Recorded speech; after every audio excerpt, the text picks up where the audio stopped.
Are Wrestling. Olympic hero Kurt Angle, and you're listening to the We Are Wrestling Podcast. We Are Wrestling Podcast.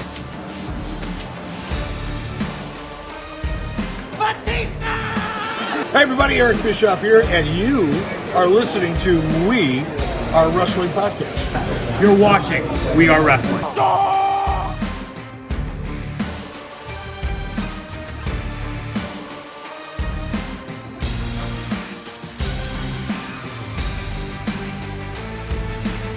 I'm the host with the most. You are by far the least intelligent. Stay tuned, listen to the podcast. Best one, Donnie, might teach you a thing or two.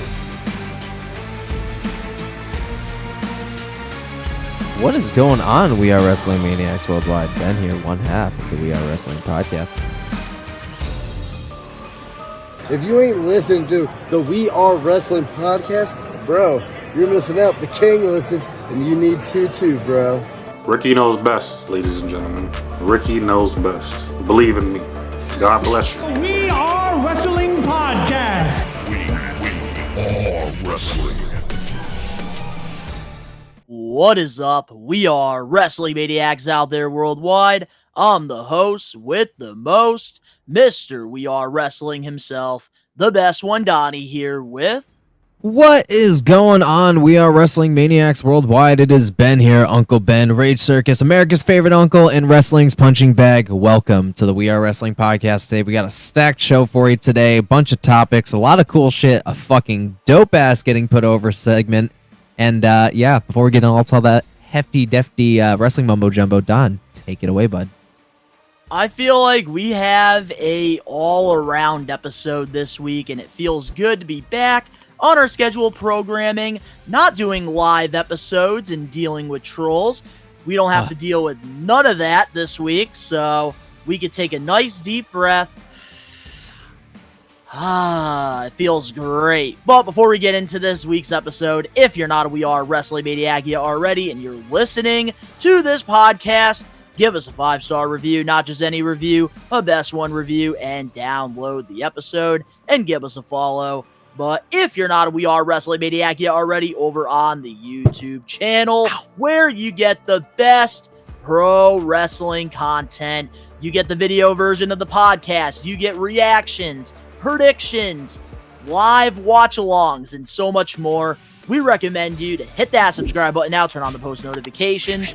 Videos be coming out of nowhere like an RKO, and of course you already know, the grind is real. That's all I got. And I did forget to say, the thousands. Bitch! But Ben, how's your week been, man? It's been okay. It's been good. I've contacted some old friends again, got back and contacted a couple of episodes with them, just kind of like, touching base, seeing how they're doing. Talked to my buddy Chandler this morning. He's doing very well. He took a break from content creation, but he's got some really cool shit he's working on that I'm excited to share with the world here in a couple days. But other than that, yeah, it's been pretty good, man. How's your week been? My week, man, has been pretty solid. I gotta say, over the weekend, man, AEW All In. Had a great time on the live watch along, so I do appreciate all the maniacs for joining me. And it was just a great time. And I feel like when it comes to like a wrestling pay-per-view or a PLE, it's supposed to be fun. And honestly, going into AEW All In, like before the event actually happened, I was dreading it. I was not excited whatsoever because obviously with all the drama that's happened, AEW this year has been at an all-time low. I just wasn't looking forward to it. But when the show happened, man, like it felt like old school AEW. So I had a really good time. Ricky and I, oh man, the first time Ricky ever marked out, guys. We have the clip over on the We Are Wrestling YouTube channel if you guys want to check it out. But yeah, it was a great time besides MJF not winning, which is why Ricky's not here, guys. Ricky's out there partying. He's celebrating this week because Will Ospreay won the International Championship again, and he's happy that MJF is not a U.S. citizen anymore because of it. Bullshit. We knew it was going to happen. Ricky was going to throw it down because he's been talking about his disdain for the last few weeks. So honestly, it was good that he's getting the dub right now. And honestly, if Legend still has it, you can still hear him partying. The Legend still has it. I'm He's sure he still will out pop up sometime in the show later on with Ricky Knows Best because the grind is real. But we do have a couple plugs here. This Saturday, tomorrow, for WWE Bash in Berlin, Ben will be solo and he will be doing a live watch along for this PLE. Unfortunately, I double booked myself, so I will not be there, but I will be watching the show Saturday night because I do have myself a nice long weekend to look forward to. But Ben, he will be doing a live watch along, so if you're looking for somebody to watch Bash in Berlin with, Ben will be here on the We Are Wrestling YouTube channel, and he'll also be on his channel and Twitch as well. So you can just pretty much go wherever you want to hang out with Ben. 3 ways. Yeah, 3 ways.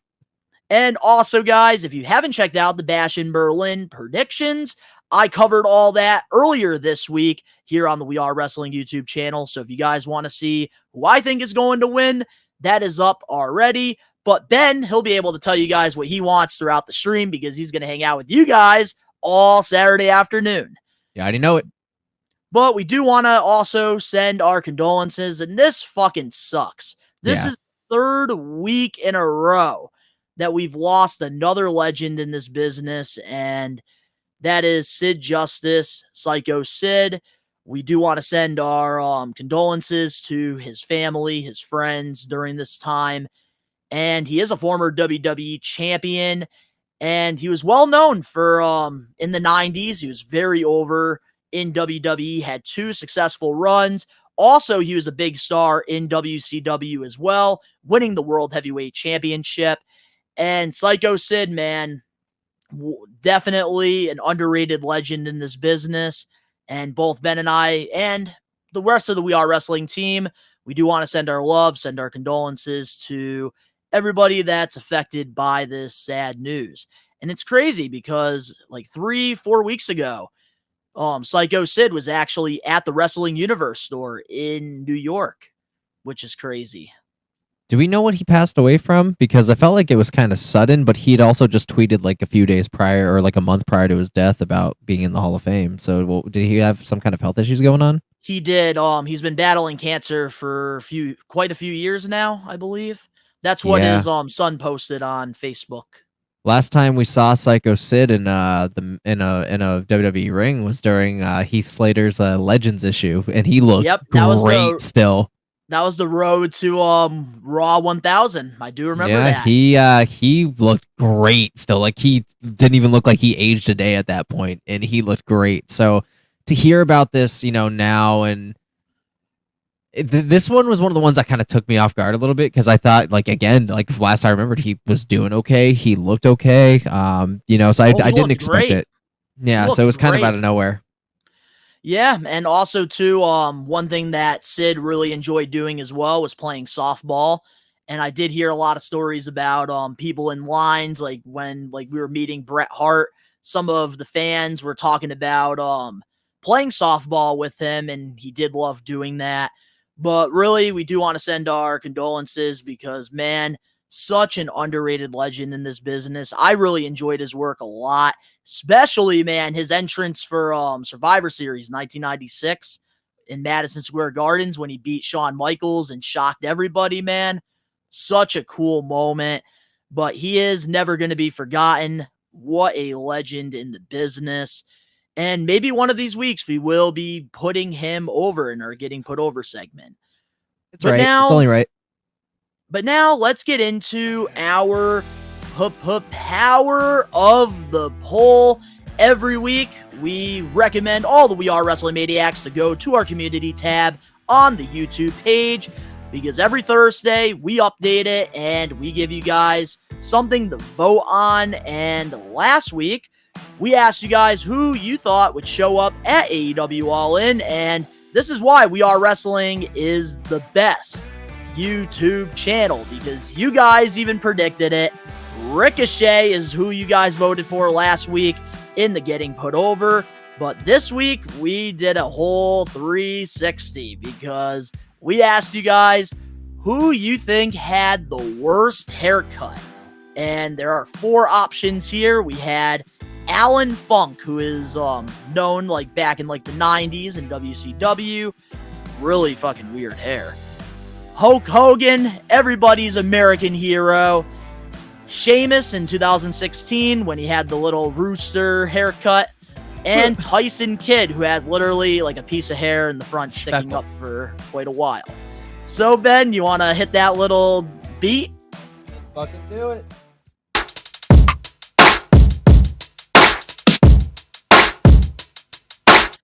And the worst haircut is Hollywood Hulk Hogan. 39% of you guys picked Hulk Hogan. That is basically the American Dad haircut. How did that fucking get the worst haircut? It should have been Tyson Kidd or the other fucking guy, because I'd never seen the other guy, and holy fuck, that is a fucking roadkill on his head, bro. What the fuck was that squirrel? So before we do rant about this, let's go over the results for the people that are listening to this that can't see the visual here. 29% of you guys picked Alan Funk. 39% of you picked Hulk Hogan, so this was more of a tighter race. 10% of you guys picked Sheamus in 2016, and 22% of you guys picked Tyson Kidd. So, Dude, Ben, do you agree with the We Are Wrestling Maniacs on Fuck no, not on this one. Fuck no. There was so many. There was a cup. What were y'all thinking? Like, dude, Hulk Hogan's like thing isn't a haircut. That is basically what you're gonna look like in about 50 years if you're not lucky. Like, if you're lucky, that's what you're gonna look like in 50 years. If you're not lucky, unlike Exhibit H over here, Hulk Hogan, he was not lucky. But that is your average American Dad haircut, and at least it looks like it suits him. The others, well, Tyson obviously fixed his in the years, because now he just has a regular fucking haircut and he looks all right. But Sheamus went back to the spikes, but even that was just a fucking mohawk, so it wasn't even bad. The other guy, however, looks like one of those fucking troll dolls that's like losing hair. Like, that's basically what he looks like. So, I mean, between Tyson Kidd at the time and then that fucking guy, I'm gonna go with that fucking guy. Yeah, Alan Funk, I'm sorry. Yeah. That dude had the worst haircut. I don't understand why Hulk Hogan won this one. Maybe because they know Hulk Hogan more than him, but like the question was who had the worst haircut. And in this one, it's obvious. Like, just looking at the results here, bro. Like, Hulk Hogan was just an unfortunate. Literally, Hulk Hogan's fucking like baldness right there is literally the saddest part of his entire fucking story. That's literally just hair receding. That's not a haircut. That's just something that happens naturally. It's gonna happen to all of us, including me, including you. Like, it's gonna happen. So it just like I don't understand. Like, you guys chose the most normal thing, and it honestly bugs me out. It bugs me out so bad because there was a fairly worse one in there. You saw it, I saw it, they saw it. Hulk Hogan would love us because there's so many people that like he blocks on Twitter because they say something about his hair. See, with us, we just praised him, so he'd be like, "Pass me the Rogaine, brother." Still gotta pay $300 for a photo op, brother. $250 for you for the Rogaine, brother. But we will read some of the comments here in our community tab. So some people, here's what they said. Starting off with one maniac, he said, Tyson Kidd at least made it look cool. Do you agree with that? He did. It fit his character. It fit what he was going for. The one problem I had with it is he has a natural hairline, like all we all do. So his little straight across thing was slightly slanted, and you can tell in the picture if you think about it. So, but he did make it work. Like, it wouldn't have worked on anybody else but him at the time. So for that, yeah, I'll give that to him. Yeah, it did work. He made it work, and he made it. And cool. Honestly, like in this business, you have to stand out. And I feel like Tyson Kidd, like he actually did make it look pretty cool. So I kind of agree with that maniac there. I do too. And I kind of did that at one point too, except I didn't have like my hair bald as a kid, but like it was a high and tight, right? But like you could tell, like it was like all like super buzzed, like all over the head, except like this one piece here, like you could definitely tell because I would. Yeah, when you grow your fucking hair out, you want to be able to naturally spike it, and that's how you do it. You shave everything else except for the little fucking Amish fro, and then you just keep growing out, and then it's just naturally waved, and you got naturally. I did that when I was only 10 years old. Trust the process. Trust the process. So a couple more comments we got here. Alex Johnson, where are the raw reactions? He said, which I. Alex. Oh my goodness. I was Alex. not feeling good on Tuesday. They're Didn't even they're care out. about the power of the poll. They're But out.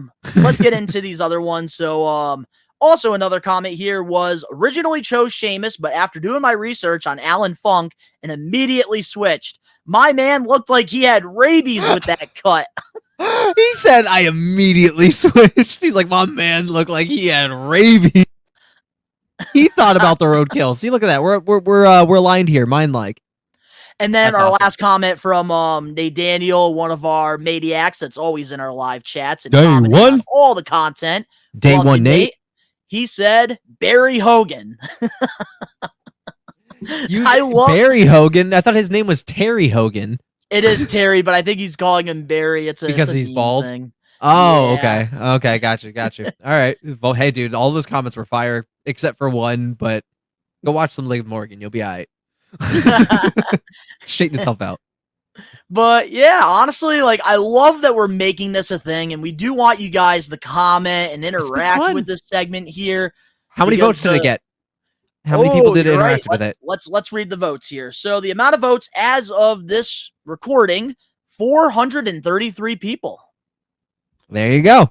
See, people like these. They engage with it, and that puts you in the algorithm. So yeah, this is a very successful thing. So yeah, bravo, guys. Very Thank you guys for making it so successful. cool. Thank you so much. Like, this is one of the fun ways before we have to get into like the news and talk about the same people every week. I love doing the power of the poll. And if you guys want to go vote on next week's power of the poll, it is up right now on the We Are Wrestling YouTube channel in the community tab. So now let's get into our highlight of the week. Ben, what's your highlight of the week in the pro wrestling world? This is gonna sound so stupid. I told you you're gonna laugh your ass off at what my fucking highlight is. But it's not Ricochet, and we've talked about this in the group chat, and you know why. But it's honestly the "You Can't Wrestle" chance with Tongaloa on Friday. That was funny. I gotta give it to him though, because Homeboy was clearly nervous and sweating on his arms, just shining and everything, but he ignored that shit with grace. And I have to give it to him. You have to have tough skin. Didn't even react, bro. Dude was as fucking cool as a goddamn ice cube. So I have to give that to him, but it was fucking hilarious. And that warrants my fucking highlight of the week because people really do live this shit up. Dude is, my name is Micah. Fucking my dad's Haku. I have wrestling in my veins. Fucking blind wrestling, dog. You couldn't even sell a fucking low blow. You had to do it twice. Then you punched your little brother in the fucking head, and he clearly felt it and dropped. Camacho. Camacho. Camacho. Yeah, you fucking cigar.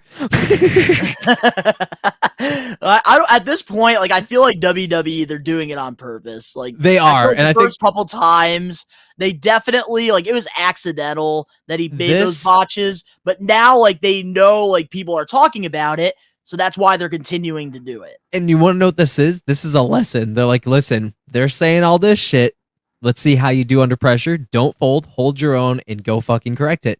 You want to know the one way I already know he is? He's holding the title right again, finally. He's finally holding the fucking tag team title upright. Not to just the plate and the fucking whole ass other half of it. No, he's holding it right now. So I gotta give it to him. There's I love improvement. how this man has only wrestled like 2 matches so They've far been under awful. Tongaloa, and he has botched everything he's done, and now he is holding a tag team championship, and he didn't even have to do a damn thing. Fucking You can't even legend. blame. You can't. Look, dude. Remember when he picked up fucking Cody and like rammed him against the fucking, or tried to run him into the corner, but bounced off the ropes first? Someone tried to make an excuse for him saying, "Oh, it's spatial awareness. It's the eye patch." I'm like, bruh, I've seen Aleister Black have a fucking eye patch on and literally buzzsaw kick the fuck out of somebody. Black mass the shit out of them with beautiful marksmanship. I don't want to hear that shit. And I don't want to hear that. Brian Danielson has had like so many 5-star matches with an eye patch during his AEW. Did you think run. Mick Foley could fucking see out of that fucking Mankind mask half the time with his hair? Fuck no. Fuck no. He was No, just and he got one all of it. Son of a bitch. One Fucking SOB. know-it-alls. He was blind as hell. But that's funny. So, my highlight of the week is more special. And my highlight of the week has got to be Brian Danielson, man. getting that moment at Wembley, like finally winning the world championship. Like it was just a really special moment, like in that time. And I think what made it really special for me was having his family like in the crowd, because I believe this was the first time that Birdie and Buddy both got to see Bryan Danielson. Well, I know for Birdie, she's watched Danielson wrestle her dad, but she doesn't remember it. And with Buddy, this was his very first time like watching his dad wrestle. And it was just a really special moment. Like you could tell like the emotions were there. And especially with like, I know people are like, oh, it was so predictable. Like we knew Danielson was going to do it. Well, yeah. But with the retirement rumors that were going on all year round, for me as a wrestling fan, it felt very unpredictable because with how great Swerve's title run was, I didn't think it was going to be over. Like I thought Danielson, especially because like his family was all there, I thought it was going to be the end. Like hearing 50,000 people like singing Final Countdown, like I really thought that was it. So when it comes to Danielson, I mean, it kind of makes it special that he's, capturing this world title. Who cares if we knew it was going to happen? I mean, think about it. Dude wants to capture every world title in every major promotion, and he has. So it's like we're putting this on top of the list. This is something that nobody else has. And when he inevitably does drop down to part-time, maybe even like, in just spurts and specs, you think his ass ain't going to end back up in WWE at one point, even as like a fucking Legends role?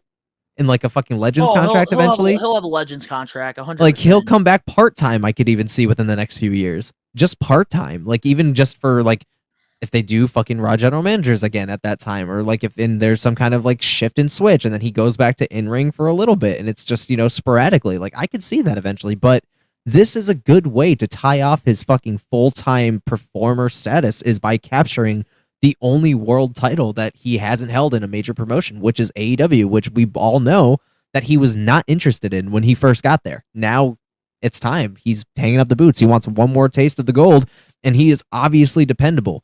He's obviously dependable. He's one of the first undisputed fucking champions at Mania between, who did he win from? Triple H and Orton or something like that?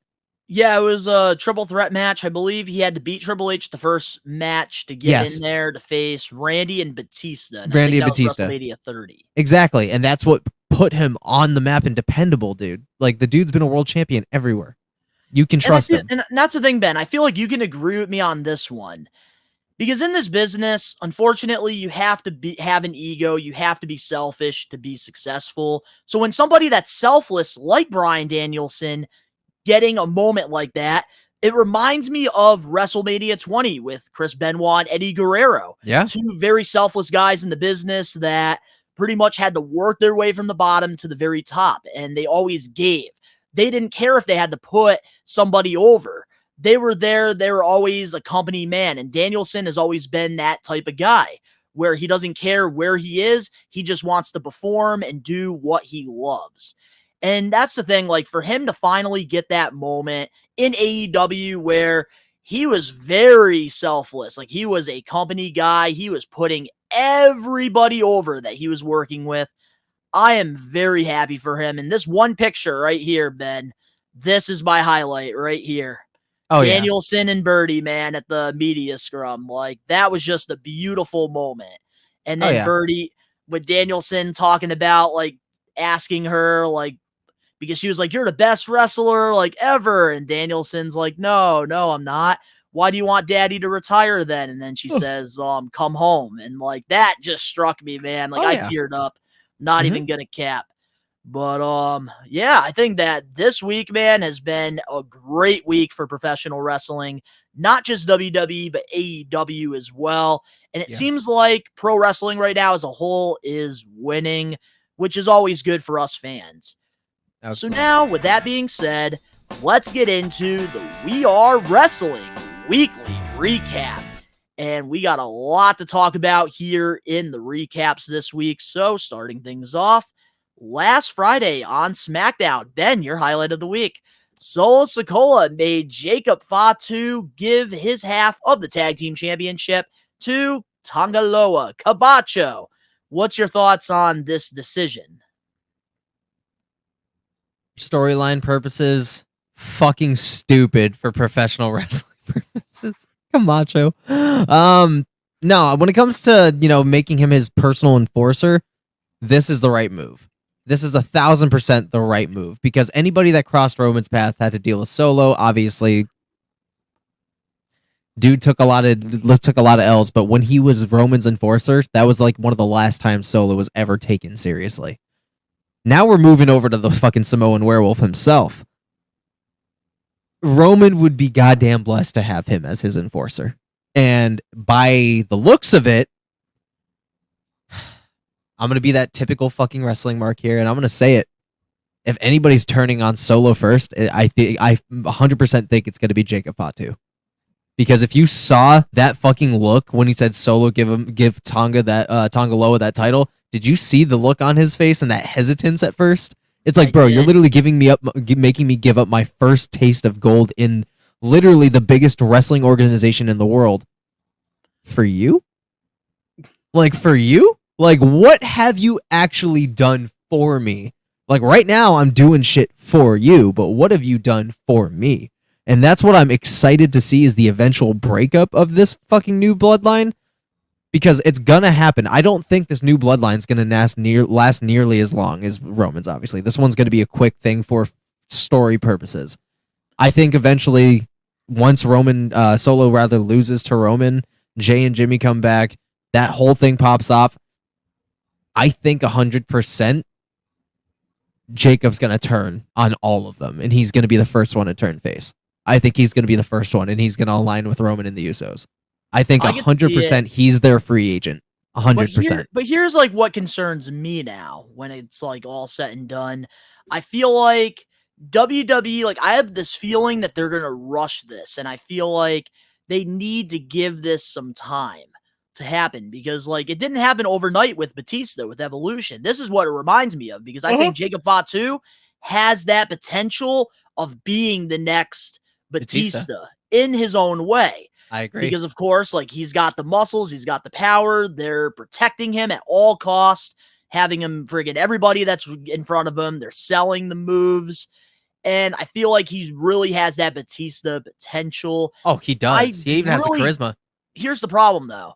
I really don't know if this was the right decision or not. I feel like they should have just had Cabacho and Tama Tonga win the titles to begin with. Like, they switched out Cabacho and Fatu last second. So, like, honestly, I really don't understand the process of this, but they corrected it. Maybe they plan on having Jacob Fatu be LA Knight for the championship in a couple of months, maybe. That's a possibility, too. I'd only accept that. Maybe they see a lot more in Fatu instead of being like just a tag guy, maybe putting him in like the mid-card picture. See, I don't think that that's going to happen. I think that Fatu, and I think they know it too, is worth immediate world title. I think that he's one of those people that stand out as an immediate world title guy. And eventually I see him going to Raw, and I see him dominating the world heavyweight title. I don't see him becoming a WWE champion. Yeah, that's why I'm saying, like, once this is all said and done, they're going to put him on the rocket ship and put him on Raw. You know for a fact he was not only going to fucking fit in better there, they're going to Netflix. The dude, I love that they're not allowing him to speak on a microphone, because fucking Jacob Fatu is one of the most well-spoken dudes in any fucking room. One of the most well-spoken dudes, and cuts a hell of a fucking promo. If you know, you know. MLW, man. That dude is going to rule the fucking house. That dude has, like, Jey Uso and Roman Reigns charisma without even speaking. Like, that dude has so much charisma. Like, that dude looks like he could carry an entire company on his shoulders. And I have no problem dying on that hill. Call me a fucking asshole, but within 2 years, you're going to see Jacob Fatu as a world champion. Mark my words. Oh, he's definitely winning a world championship. There's no doubt about that. Within the next 2 years, calling it. As long as Jacob Fatu can control his attitude, I think that he could definitely become a world champion, because that's the only thing about Fatu is when, like, he doesn't like something going a certain way, like, he's not afraid to speak out, and he is somebody that is very outspoken. There were lots of things that have happened during his MLW and independent run. So hopefully things don't happen, because I know apparently him and Triple H, they had a confrontation because of this angle here which I can kind of understand Jacob Fatu's frustrations. Like, as a fan, like, I'm not going to lie, when I saw what happened, to me, it made absolutely zero sense. Wait, they had a confrontation about it already? Yep, Jacob Fatu wasn't happy about the decision before they went out. Really? And him and Triple H like talked and everything? Like, Yep. Really? I don't remember the source on the top of my head. I should have written it down, but I believe didn't even know. that did happen. Wow. I mean, And I think I saw it on Wrestle Purist's Twitter account, which is known for reliable reports. if Jacob Fatu came to WWE, I will say he should have known how this was going to work. Like, you don't just get handed things immediately. It doesn't matter who you are, what family you're a part of. It does not get handed to you immediately. Exhibit A, Cody Yeah, but Rhodes. come on, Exhibit, like, that's Exhibit a stupid B. decision. It was a give stupid Tangaloa decision. the That's title. again, then you should have given it to Tongaloa in the first place. But this was the most viable way of fixing the issue. Even if somebody else doesn't like it, this was the only way it made sense, by making him the personal enforcer. It made sense, man. And to have him a part of a tag team performing more when they want to keep him for special shit and bigger things, bro, it may sound and look like it sucks now, but you are destined for greater things, and they know that too. So just woosah, keep your calm. I do agree with that, but clearly, like, it wasn't crazy because they did do the angle and everything does seem okay. So that's definitely a great sign there, at least. Beautiful But sign. my only concern when it comes to the new bloodline, like, I can care less about Tongaloa getting the title from Fatu. It's Solo Sikoa, man. Like, I am worried about this dude because I feel like his stock is just going down and down and down. Like, he's finally got the reactions with the crowd, but, like, he needs to pick up serious wins. And that's the thing that's concerning, especially with somebody we're going to be talking about later on in the recaps. Didn't you say that the other Tonga got fucking hired? There is another member that got hired. Yes, one of Haku's kids. So Hakalua, I want to say his name is. So what to say that after Solo loses from Roman, that Jacob Fatu doesn't turn on Solo and become the new leader of that thing? Solo goes back to Roman, and then we get the other Tonga. Maybe, or Jacob Fatu, he joins Roman because he sees that Solo's weak. That could happen too. Yeah, we get I somebody else for the bloodline. They could be doing that. And they bring in Talatonga. So, yeah, anything is possible here. And Paul Heyman literally said at Fanatic Fest during the interview that he did that we're only in the third ending. So there's so much more storytelling that's going to happen here. Yep. But yeah, just overall, like, my thoughts on the decision, like, I didn't really like it too much, but it is what it is. Like, I'm not pissed off about it. As long as Jacob Fatu is going to be continued to be taken serious, that's all I care about. And it definitely seems like he's got bigger things than a tag title. So I'm not too worried about what happened. But yes, it was a stupid booking decision, in my opinion. But now, moving on, we got some new champions at AEW All In, and I will reveal them right now to you. We have Hook. He won the FTW title for the third time. Mariah May won her first AEW Women's World Championship. Will Ospreay beat MJF for the AEW International Championship, no longer American Championship. Pac, Claudio, and Wheeler Yuta won the AEW Trio titles. And, of course, Bryan Danielson won the AEW World Championship. What's your thoughts on some of these new champions? I'm supposed to have thoughts. Well, Mariah May, did she win those off Tony Storm, or was it Mercedes? So the I know she had two World Championship. So she had the pink title. That's the Owen Hart tournament championship. Gotcha. Okay. But she did defeat Timeless Tony Storm. They've been having a feud for a while. They've been together since she debuted, and they say it's one of the best women's storylines. And Tony Storm, pretty much like what the finish was of the match was Tony Storm she had the heel because that's like what Mariah May used to like give Toni Storm color. And then Toni Storm couldn't do it when the referee was down.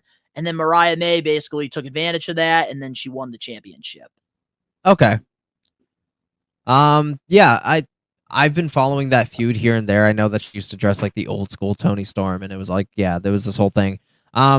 Cool. That's awesome. It's good to see another woman getting built up in the business and, seeing her hold 2 titles. We know when, again, this is everybody's dream. It's everybody's dream to hold the title. And again, happy for her.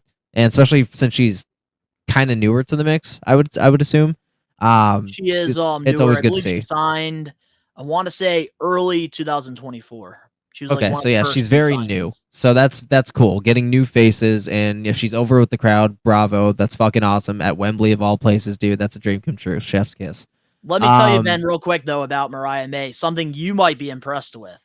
So a couple cool things that happened during the AEW All In match.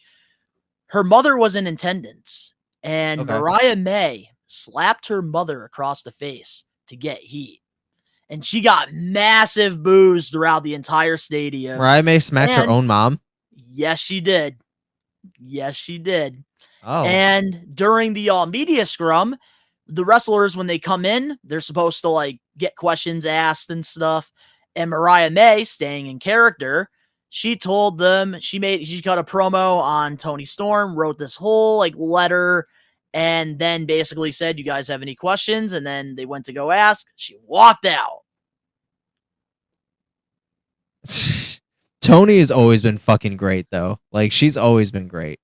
I honestly love that she was one of the people that strived, after leaving the Goliath. Like, it's going to be cool to eventually see her back, because everybody eventually does go back.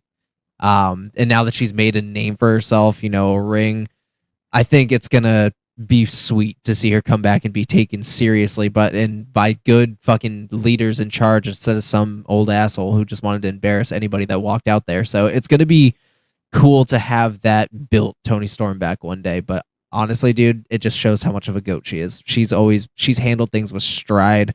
She's taken this whole new thing to a new level, and I couldn't be happy for her as well.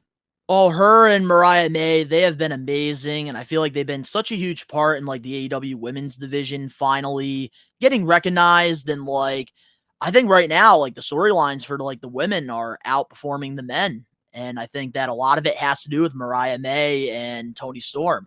Mariah is a great heel. She's a great champion, looks great with the title already. And if AEW continues to like keep this momentum, like, man, like, friggin', I don't even know what to say. Like, the potential is there. Like, we could finally get that old AEW spark back, which will be good. But yeah, no, like, out of all these, like, Mariah May, like, I was really happy about the decision. And of course, like, the storyline, I feel like with her and Toni Storm is far from over. And I feel like it's something that you guys definitely got to keep your eyes on, because the stuff that they're doing is very entertaining. Any other things you want to say about any of the other champions? Not really. Not really. Dude, So I don't watch AEW. I'll tag myself in, man. So we'll start off here with Hook. And I am sick of the man holding the FTW championship. I can actually say something about this one. This one I can actually say. Why the fuck isn't it an official title? This dude's been holding the same damn title for like, what, 3 fucking years since he's debuted? Why the fuck isn't it a real title? Why are we getting pay-per-view matches for a title that's not even real? Tony, what the fuck are you doing, dog? Retire. Sorry. Yeah, I will say, whoever was that reporter, I don't remember his name, but kudos to you, man, for fucking talking shit to Tony Khan during the media scrub about that championship, because he is pretty much just speaking for all the AEW fans, because we're all sick of this FTW championship. Make it a real thing or fuck it off. Exactly. Make it a real thing, or like do something with it. Like for Hook. Trash it. Because when it comes to Hook, like in my opinion, the dude should be going after the TNT championship. Like, he should be going after, like, the international title. That's what I'm saying. Him and Will Ospreay he would learn something from Will. But that's what I mean. Like, instead of having these goofy feuds with fucking Chris Jericho, who right now is in a Learning midlife tree. crisis. I feel like things could just be better for Hook if he's working with guys like friggin' Will Ospreay. Even when Samoa Joe comes back, I would not mind Hook and Samoa Joe being a tag team. I think they could be a great tag team champions because right now the tag teams are lacking. So I feel like that'd be good too. Like, I just want anything except the FTW title with him. But now Agreed. let me get into the next champion that we didn't talk about. Will Ospreay, the AEW International Champion. I will say, this was easily the best match of the night. And like, Ospreay. and that's the thing, like, I'm gonna put all the jokes to the side because everybody knows I'm an MJF mark. It's all work at the end of the day.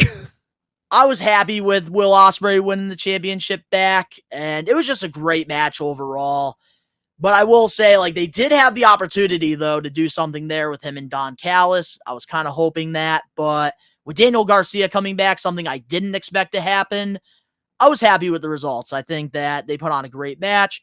Ospreay, like, I feel like everybody that's held that international belt, they've done a great job with. So I just expect Will Ospreay to continue having banger matches, and eventually I want to see him and Ricochet with that belt. Didn't Orange Cassidy hold the fucking international title for a Yes, grip? he did, man. He Okay, held yeah. he held it, and I believe he had like over like 40 title defenses on television, which is He was a reigning defending champion, even though he was the Impressive. most chill motherfucker on the planet. Is he injured right now?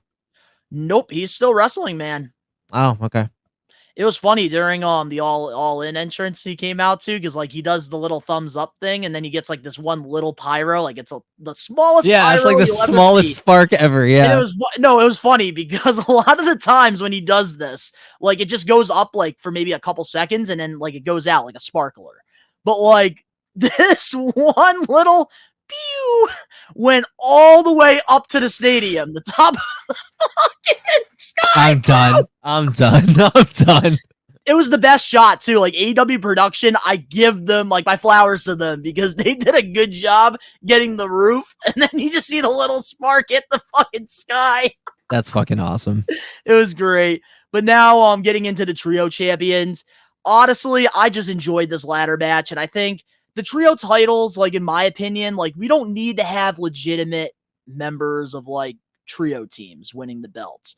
Like for me, like I kind of want it to be like fun teams, like Pac and Blackpool Combat Club. They're like Pac, I believe, isn't a part of the Blackpool Combat Club, but just having him with the two, it's a fun trio team. Like that's what it should be. The trios, they should just have fun matches. You don't really need to build storylines around it, and I think that's why like the tag titles have just not been good. And then obviously Bryan Danielson, that was just great moment, highlight of the week for me. Hell yeah. But now, moving on to our next We Are Wrestling weekly recap. My highlight of the week, on Monday Night Raw, we saw Bronson Reed hit a tsunami on Braun Strowman onto a car. So, Ben, I got to ask you, what's your thoughts so far on this push for Bronson Reed? I mean, obviously, Danny is creaming his pants right now. yeah. I mean, I like Bronson Reed. You know, like he's a big dude that can move, that has a lot of good promise. You know, he's a plus size dude, which we don't really get like that anymore. You know, last really plus size dude that we really had dominating was Big Show. I mean, yeah, like look at height and just how jacked you are. We already have Braun Strowman, but to see this dude finally get his flowers and being treated the way he was treated on NXT is great. I think that, he's got a really bright future, and by putting, a more hardcore spot on the show was kind of great. It's been a long time since we've gotten something like that. Like it's always fun when cars are somehow involved. Having him go against Braun Strowman, another monster among men, like it was a good booking, and it was a good booking decision as well. So, yeah, I loved it, man. I'm excited for his eventual feud with Seth Rollins, which I think is going to put him on the map, because Seth, if you can get into a good match with Seth, you guys, everything's going smooth. He finds his trust in you. That's it. He will make you a star. So to add him with Seth Rollins as the next feud, man. I'm excited. I am hoping, because we had a lot of potential. Like we thought like Shinsuke's heel turn, like he was going to take off, and having I him see him lose getting to released Seth soon. Rollins multiple times like didn't really help him, and he kind of got lower back into the card. And with Bronson's gonna win Bronson though. Reed, I love this push, and I do want to like really give my flowers here to our old co-host on the We Are Wrestling podcast, Danny, because we gave him a lot of shit for Bronson Reed, a lot of shit, and I look didn't at give him what he's shit. doing now, man. So, got to give Danny his flowers on that one because Danny said this from the beginning that Bronson Reed could be a big star, and we're Yeah. starting to finally see it, man. Like, I knew there was always potential there because he reminded me of Bam Bam Bigelow a lot, Mm. but like, it just seemed like there was no direction. Like, every time, like, they would give him this little push, this little opportunity, he'd go out there and he would fucking kill it, and then nothing would happen. So the fact that they finally did something, having him take out one of the bigger stars in the business, Seth friggin' Rollins, I think was just overall a great booking decision. And I'm really enjoying all of this stuff. Like on Monday, this was one of my highlight of the weeks because I really enjoy, like I enjoy parking lot brawls. I enjoy the backstage shit because it reminds me of Ruthless Aggression. It reminds me of the Attitude Era. And with Bronson Reed and Braun Strowman, this was a great match. I felt like personally this could have been a great PLE match if they gave it the right build-up. But overall, I enjoyed it, and they really got this tsunami thing over, which when you get a wrestler's finisher over with the crowd, like you're in a great position. And that's the thing too, man. Like my only concern about Bronson Reed, the only concern is I'm hoping when he faces Seth Rollins in their first match against each other, Bronson wins. Because I feel like Bronson Reed needs to get that big win to really solidify him as a main event guy. Or this monster. But moving on now to our next We Are Wrestling weekly recap. At NXT, TNA star Rosemary accepted Keelana Jordan's open challenge for the women's North American title. What's your thoughts on WWE giving Rosemary this opportunity? Another TNA crossover. I don't know. She just looks like a rip-off mixture of Abaddon and fucking Rhea Ripley, and doesn't wrestle on the same fucking standard. So I don't know. I don't know what they're thinking. Like I'm glad that you know it's again another TNA exposee, but I don't really got much to say on it. I watched the match and it was okay. Like I was, yeah, yeah. No, I understand it, man, from like a casual viewpoint. Yeah. I will say, knowing her a lot during her Impact Wrestling run, I'm happy that she was able to get this opportunity. And I will say this, Rosemary, she was around a lot longer than Abaddon. Abaddon debuted in like I think 2020. Rosemary's been doing this thing, I think, going all the way back to like the early 2010s. Oh, But cool. But yeah, no, like I kind of understand where you're coming from though, because with Rosemary, like for me personally, as a TNA fan, my favorite run of hers was when she first came into TNA, doing the whole DK thing with Crazy Steve and Abyss. And just through time, I felt like her character got very stale. And I think for me, like it was like after her feud with Su Yung, which was like back in like when Impact was like very close to dying in like 2021. But just for somebody that's like pretty much like gave a lot to the business, like I'm really happy that she did get this opportunity. And like anytime you have an open challenge and you have like a surprise like that, I think that it's a cool thing for the fans. Like there's nothing special to it, but for somebody that's been with Impact Wrestling now for I feel like 10 years, I think that this is well deserved that she got this one opportunity. Sweet. But moving on now to our next next We Are Wrestling weekly recap on AEW Dynamite. Jon Moxley returned and stated this to Tony Schiavone. This is not your company anymore. Any bold predictions on who he might be referring to? I mean, it's not bold prediction. I mean, we're just kind of teasing Shane McMahon at this point, and we're just gonna do another. Oh, I thought I was just because I'm a McMahon that I can't show up anywhere else. Like all right, predictable, but do you, boo? I think it's going to be interesting seeing him aligned with John Moxley out of all things, out of all people, rather, especially considering, they're both WWE fucking guys. I don't know. I think this is just a cool way to kind of spice things up. Obviously, Tony Khan's a wrestling mark, so obviously he wants to be part of the WCW Part 2, where, some McMahon tries to take over the company and it's going to draw fucking ratings because he's a fucking McMahon. So Oh my that's God. basically what I'm getting. Oh my God, it's fucking Shane. Like, dude, I'm excited to see him somewhere, but I'm not excited for the insufferable fucking fans and the fucking just uproar that's going to happen after, because that's all people are going to talk about. So it's one of those things that I'm excited for personally, but I'm loathing to hear about in the wrestling worlds. Yeah, that's definitely going to be a day where we are wrestling. We're probably not going to be posting anything on social media except for the Shane graphic. And it's just going to be no contact, just Shane. I'm really just not ready to deal with all these WWE marks, like just not Even having just wrestling marks. Yeah, but like mostly like it's going to be the WWE fanboys that are going to be like, "Oh my goodness, Shane McMahon washed up. Oh my goodness, he went to AEW. He's a traitor, this and that." And it's like, "Come on, can we just have fun?"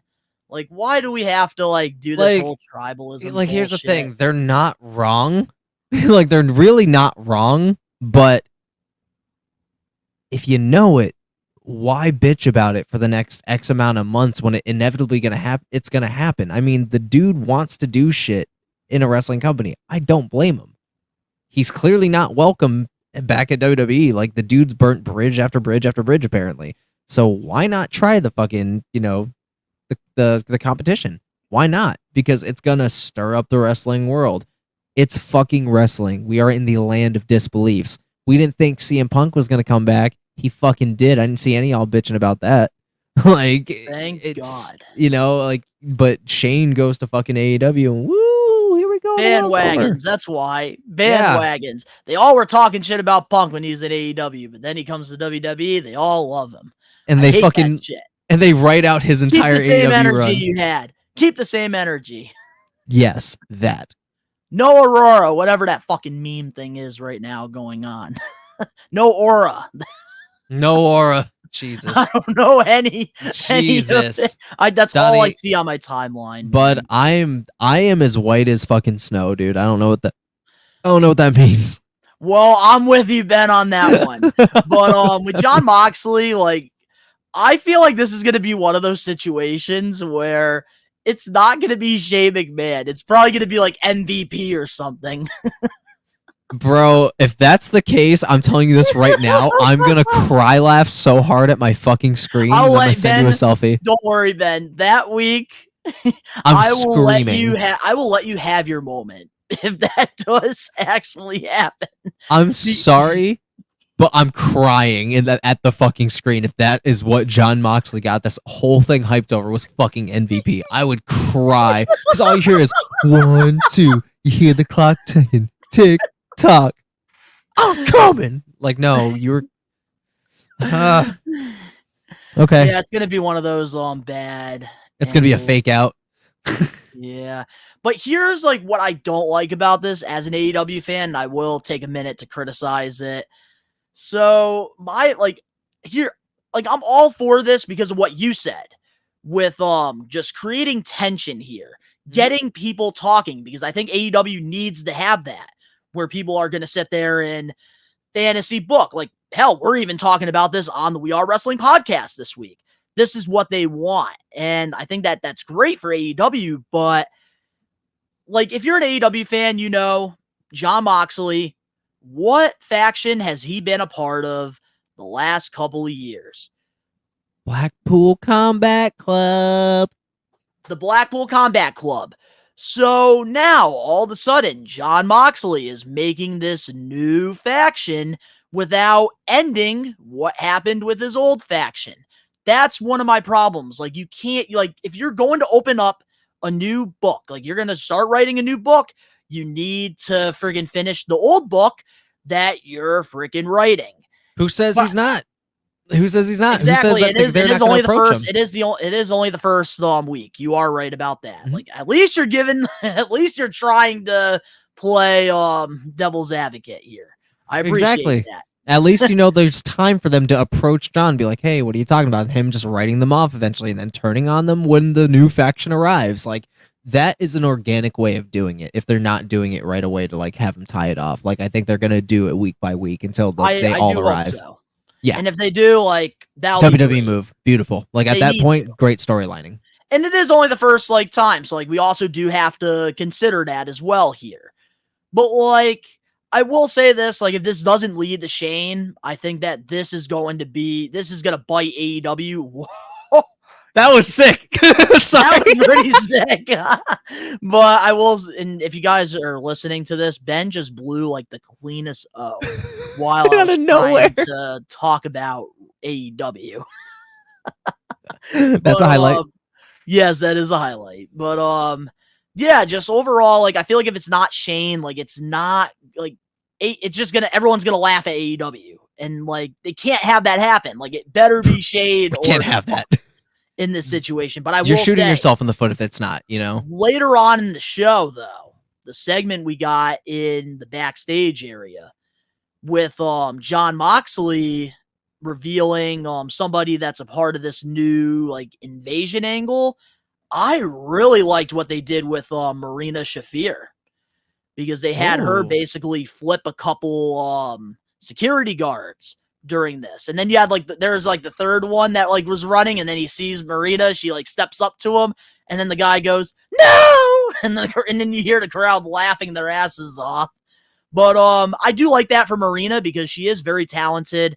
I think given the right opportunity, she definitely has the potential of like being a big star in the women's division.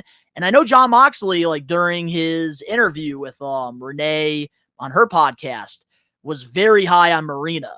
And I think for Marina to get this opportunity, I do like this. Marina Shafir, she was in fucking WWE for a while, and Shane was actually in a segment with NXT. Her. Yeah. And I just think, man, like Morgan at the time too on USA. Yep. And that's the thing, man. Like with like Marina, I think the potential is definitely there. I think especially working with John Moxley, I feel like she's really going to come out as her own. And I could definitely see maybe a TBS title run with her. I could too. If this does work out. But definitely something interesting. I do think booking wise, very smart decision on AEW's behalf because you're getting people talking, which is what they need. But I'm just curious to see what's going to happen now with Blackpool Combat Club and John Moxley. Those are the questions that I need the answers to pretty soon. Yes. But moving on now to our last AEW or WWE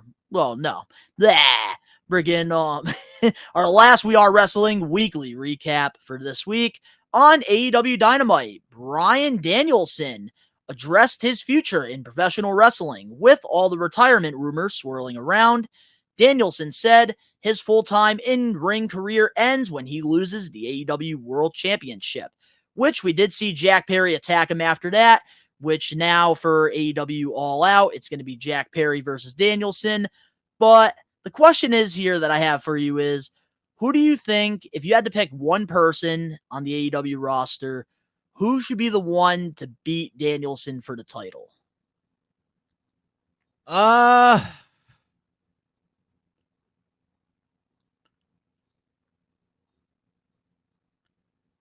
Because this is gonna sound going from full-time to part-time, man. I know. I already know because it's gonna tie into another storyline.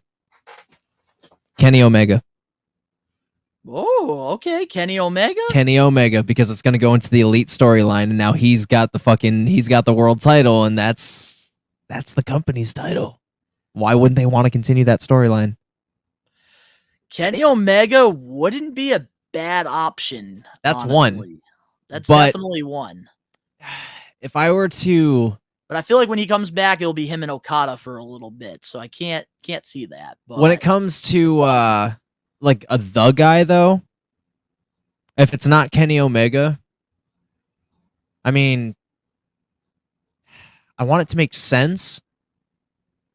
But if anybody's gonna be a day one, I want it to be Darby Allin. Darby, that would Darby be Allin. really cool. Because to they would have beat the both shit out of each other. And to who, like, how would it look so any better if it was Darby Allin who took the title from Danielson and got Danielson's approval? Like, and if you feel like if he won it from anybody else, it wouldn't make sense, you know? Like, I feel like because Bryan Danielson fits a mold for an opponent for Darby Allin so well. And if he could put Darby Allin over, it is a legend like Danielson. And that's the thing, man. Like, for me, I want it to be a homegrown AEW star Same. who gets this opportunity, because that's how you're going to build stock on that person. And I feel like Darby Allin, that would be a great decision for AEW to have.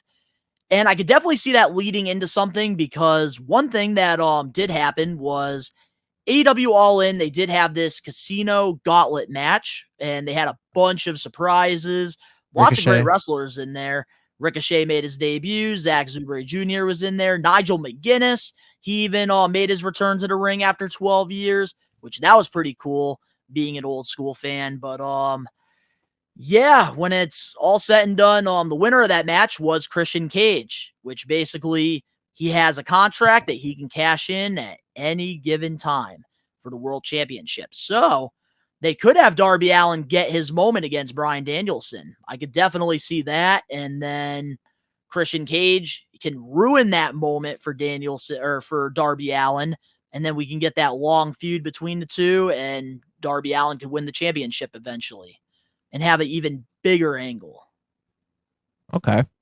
Because I do feel like, man, like Christian Cage, if this dude like has a failed cash in with like this contract, I'm not going to be happy about it, because, man, Christian Cage has been killing it. And we're going to be getting into that later on with the getting put over.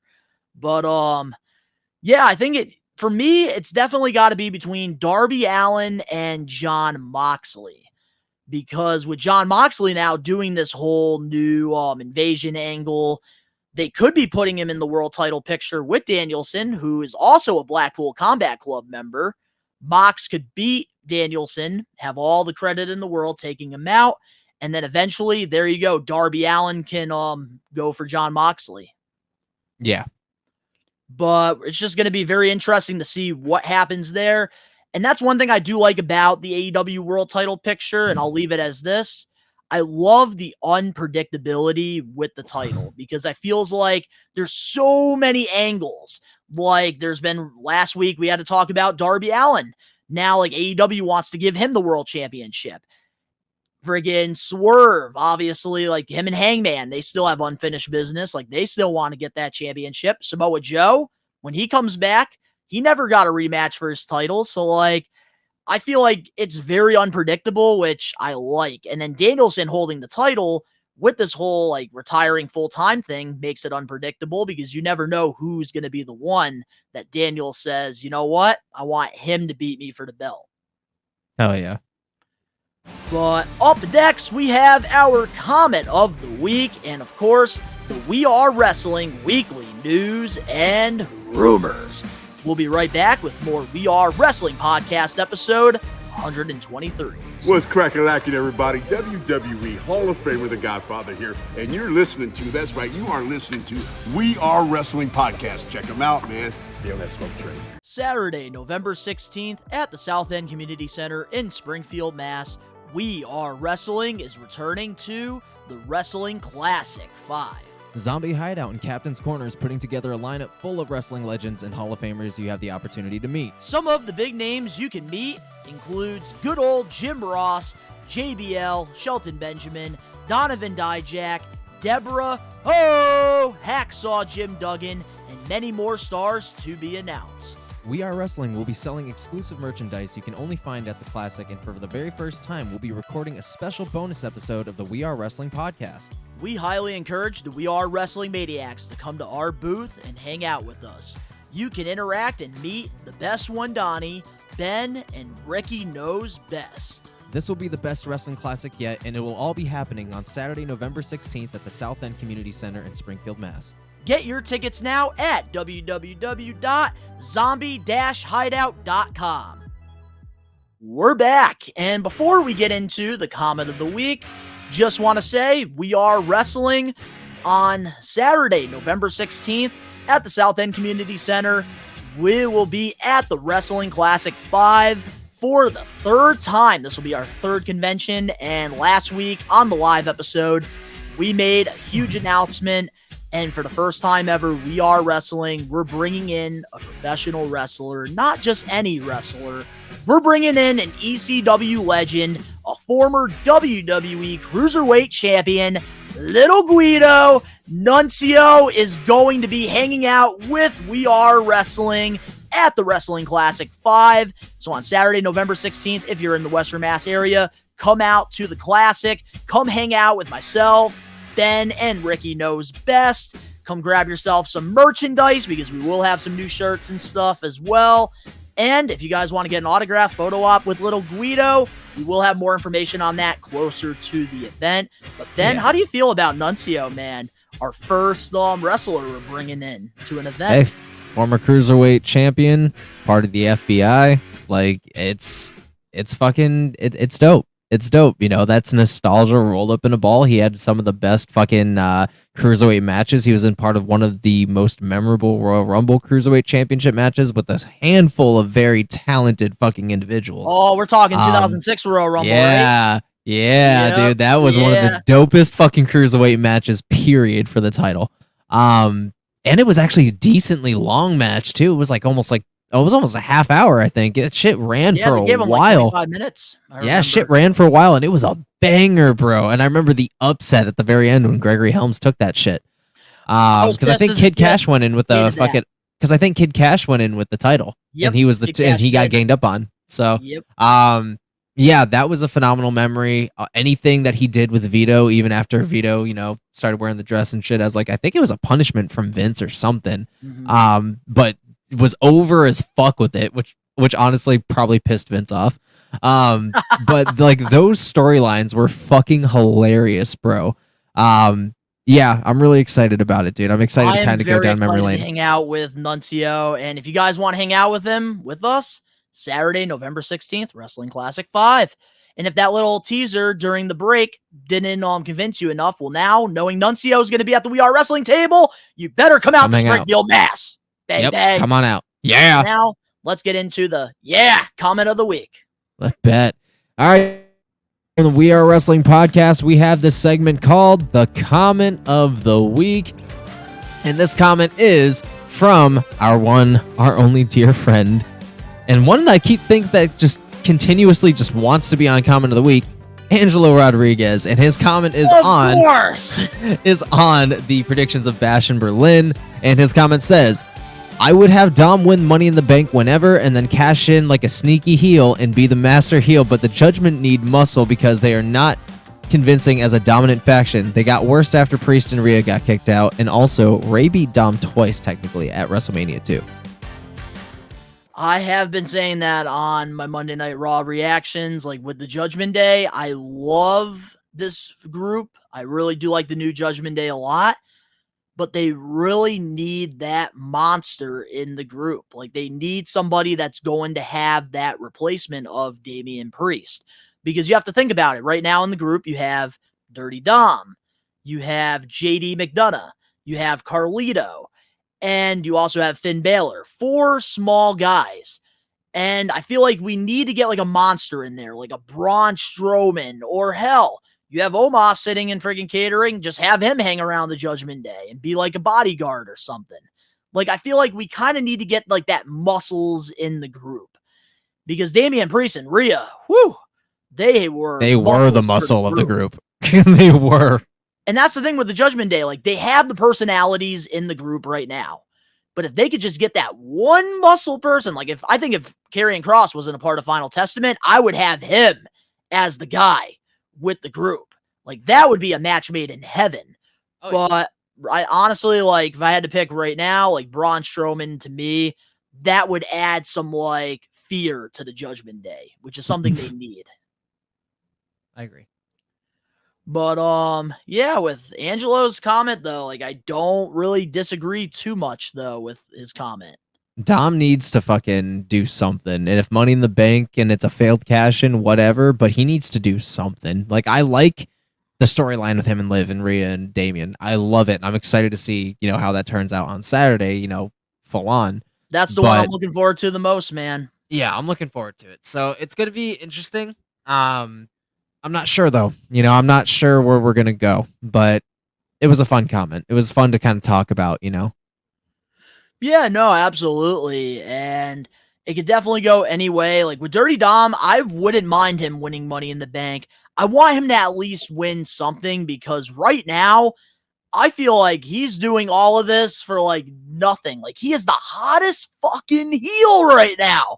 Like, has been for a while. Dom, he dude, he could be a Jeff Jarrett in 2000, like TNA Jeff Jarrett 2005 when everybody hated him being the NWA World Champion. Like I can imagine Dirty Dom winning the World Heavyweight Championship and having one of those like JBL or like Triple H runs with the title. Yeah. And just people hating it. Like Dirty Dom needs to win a title. And that's the thing that makes it so hard in this like generation with WWE is like there's so much talented people, but there's not enough championships. And like I hope Dirty Dom does get that world championship like one time before he retires, especially like a United States or like Intercontinental title. Like he needs it. He deserves it. Yeah. But yeah. You want to close off the comment of the week? Absolutely. Guys, Angelo, thank you so much for your comment of the week. And if you guys want to get your comment featured on We Are Wrestling's comment of the week, all you got to do is comment down on either our YouTube channel or anything that you can find across social media. And if your comment is juicy, it will be featured on comment of the week. That's right. That's why we highly recommend the Maniacs to interact with us. So now with that being said, let's get into the We Are Wrestling weekly news and rumors. And we got a lot of them this week, so we are going to try to go pretty fast with these. So starting things off here, Rikishi is not happy about his son's booking. During an interview with the Off the Top podcast, Rikishi stated this: I am at the point where I want to call my son, Jey Uso, go ahead and take a break. Obviously, the writers don't know where to put you, or they could write something that is right for the character Jey Uso, the Yeet Man. The kid is so good. WWE ain't the only spot. He could probably go to AEW if he wants to write his own ticket. Maybe more than what WWE is making of him. Hopefully they turn it around and do the right thing by the Yeet Man. What's your thoughts right now on Rikishi's opinion about his son's booking? And how do you feel about it so far? Dad needs to shut the fuck up, dude. Your time's done. Let your fucking sons handle this, you disgruntled old fucking moose, bro. Like, literally, let him cook. He was just a part of one of the hottest fucking storylines in the fucking company's history. Other people, one, need some spotlight. Two, he's about to be a part of one of the most dominant fucking Samoan storylines of all time. Shut the fuck up. It's not like he's going after Rhea Ripley's ass currently. No. So, dude, stop fucking threatening AEW like he's gonna fucking listen to you, dog. He literally just turned, I think, 39 or 40. What are you doing trying to steer this man's career that he hasn't already been more exciting than your ass? Like, he's already way more exciting than Rikishi's ever been. Like, I'm so sick of these disgruntled old fucking has-beens talking shit on their old company that still pays them royalties, mind you. And their fucking kids who... Even Jimmy is more interesting than Rikishi's ever been, other than his fucking dance moves, throwing his ass back in people's face, and then doing cells. The Jimmy Uso one, I disagree. Jay is I'm sorry, but Jimmy. It's literally getting that bad. Like, dude, Rikishi could barely fucking move in the ring other than cells. Other than cells and dancing. Other than that, it wasn't all that special. It really wasn't. We've seen other bigger dudes do way fucking more. So it's like, I get, he's on a cooldown period. If you need Jesus in your life, you'll probably understand this. He's in ordinary time right now. It ain't fucking Christmas yet. We got a couple months. Chill. Sorry. I'm so fucking sick of these fucking people opening their goddamn mouths when I guarantee he sits more time on his fucking toilet than he does backstage at a WWE show lately. So I don't want to hear shit. But, okay, I do have to... I'm sorry, I can't. I totally understand where you're coming from. Okay. I do, trust me. And yes, Rikishi is under a WWE Legends deal. How do I know? I have all these figures behind me, and they are producing new Rikishi figures. We're supposed to be getting I think we just got a Sultan figure not that long ago with him. Beautiful. But all right, back to the topic here. So I do want to play at devil's advocate here, because can you blame Rikishi for the frustrations with Yes. his son's booking? Yes, I can Okay. blame him 100%. Okay. He's the only one with the stick up his ass. He's still over as fuck. Everybody else still loves him. No, he doesn't Everybody have a else stick loves up what his he's doing. ass. He has his thong up his ass, okay? Yes, he has Rikishi his likes thong to up go his to ass thong. with his little tassels on the fucking waist. I don't fucking care what Rikishi has to say, because he has no right to say anything when his career was mid as fuck compared to Jay's. I will say this. I think he definitely took the AEW comments. That was way too far, okay? He could have just said, like, he wasn't happy with his son's My booking. God. That's all That's he all had he to could have say said. with it. But now, like, bringing up AEW, I didn't Uncalled like for. that part of it. It was uncalled for. I can agree with you on that one. But is it true or false? Right now on the Monday Night Raw brand, Jey Uso is probably in the top 3 for being the most over. Yes, I will agree there. Because with Jey Uso, I think what a lot of Jey Uso fans are upset with is the fact that Jey Uso is getting the reactions that you want in a champion. And they're not really doing anything with him with the title, because obviously right now we have Gunter as the world champion, which he's going to be going on a long run with the belt, and Braun Breaker, who just won the Intercontinental Championship not that long ago. And I feel like he's going to be going on a pretty long run as well. Yep. So, like, with Jey Uso, do you feel like he deserves to have a singles title? Because I think that's where his dad's frustrated. Yes, because they but gave not Jey yet. Uso that singles run, but they haven't really, pretty much, like, he's got the reactions, he's got everything you want in a mid-card champion, but they haven't taken that next step yet. Want to know why? You and I both know it. It's called timing. It's called storylines. It's called letting it cook. We got other people right now that are in line. Jay has other things that he has to do here very shortly. They are not going to put him in that picture right now because he has other things going on. And I guarantee, watch, when those things happen, Jay comes to the rescue. He's a part of the storyline. Watch Rikishi be all over it. So that dude needs to go back, either shit or get off the pot. Because, like, it's literally fucking... He has a fucking something to say when he, I guarantee, has 2 other boys he needs to go fucking talk about how underwhelming their shit is, all right? We gotta talk about Jimmy. Why aren't you bitching about Jimmy? Jimmy hasn't done one goddamn thing for this fucking company other than be part of the Usos. That is the child you need to be targeting right now. Not fucking Jay, not fucking Solo, fucking Jimmy. Jimmy needs to fucking get better than Jay. Wait, he won't, because he doesn't even have his own goddamn dad's guidance. Focus on the fucking lesser child and get him straight before you even go at fucking Jey Uso. He said focus on the stepbrother. Can't even talk. It's true, bro. You're Focus not on the wrong. lesser child. Okay, I think I'm done playing devil's advocate here, because you just managed the devil. Snap of a finger. Like, literally, you had your receipts. You were ready to go to fucking court. Fucking innocent. I can't even argue. You really came in there with your Steiner math, bro. I can't. Bro, with that. do you blame me, right? Is that what you were waiting for like the last hour? Was No, this one that's... topic? No, this was just a fucking just saying what was on my mind that's been on my mind for weeks but has not been provoked till now. I love poking the rage bear. It's just like nobody would ever think I was thinking about this shit till you brought it up, and then I like just let the bomb drop. I was like, oh fuck yeah. It's like you don't know how long you've been waiting to say something till you finally fucking say it, and I'm like, wow, that actually felt good.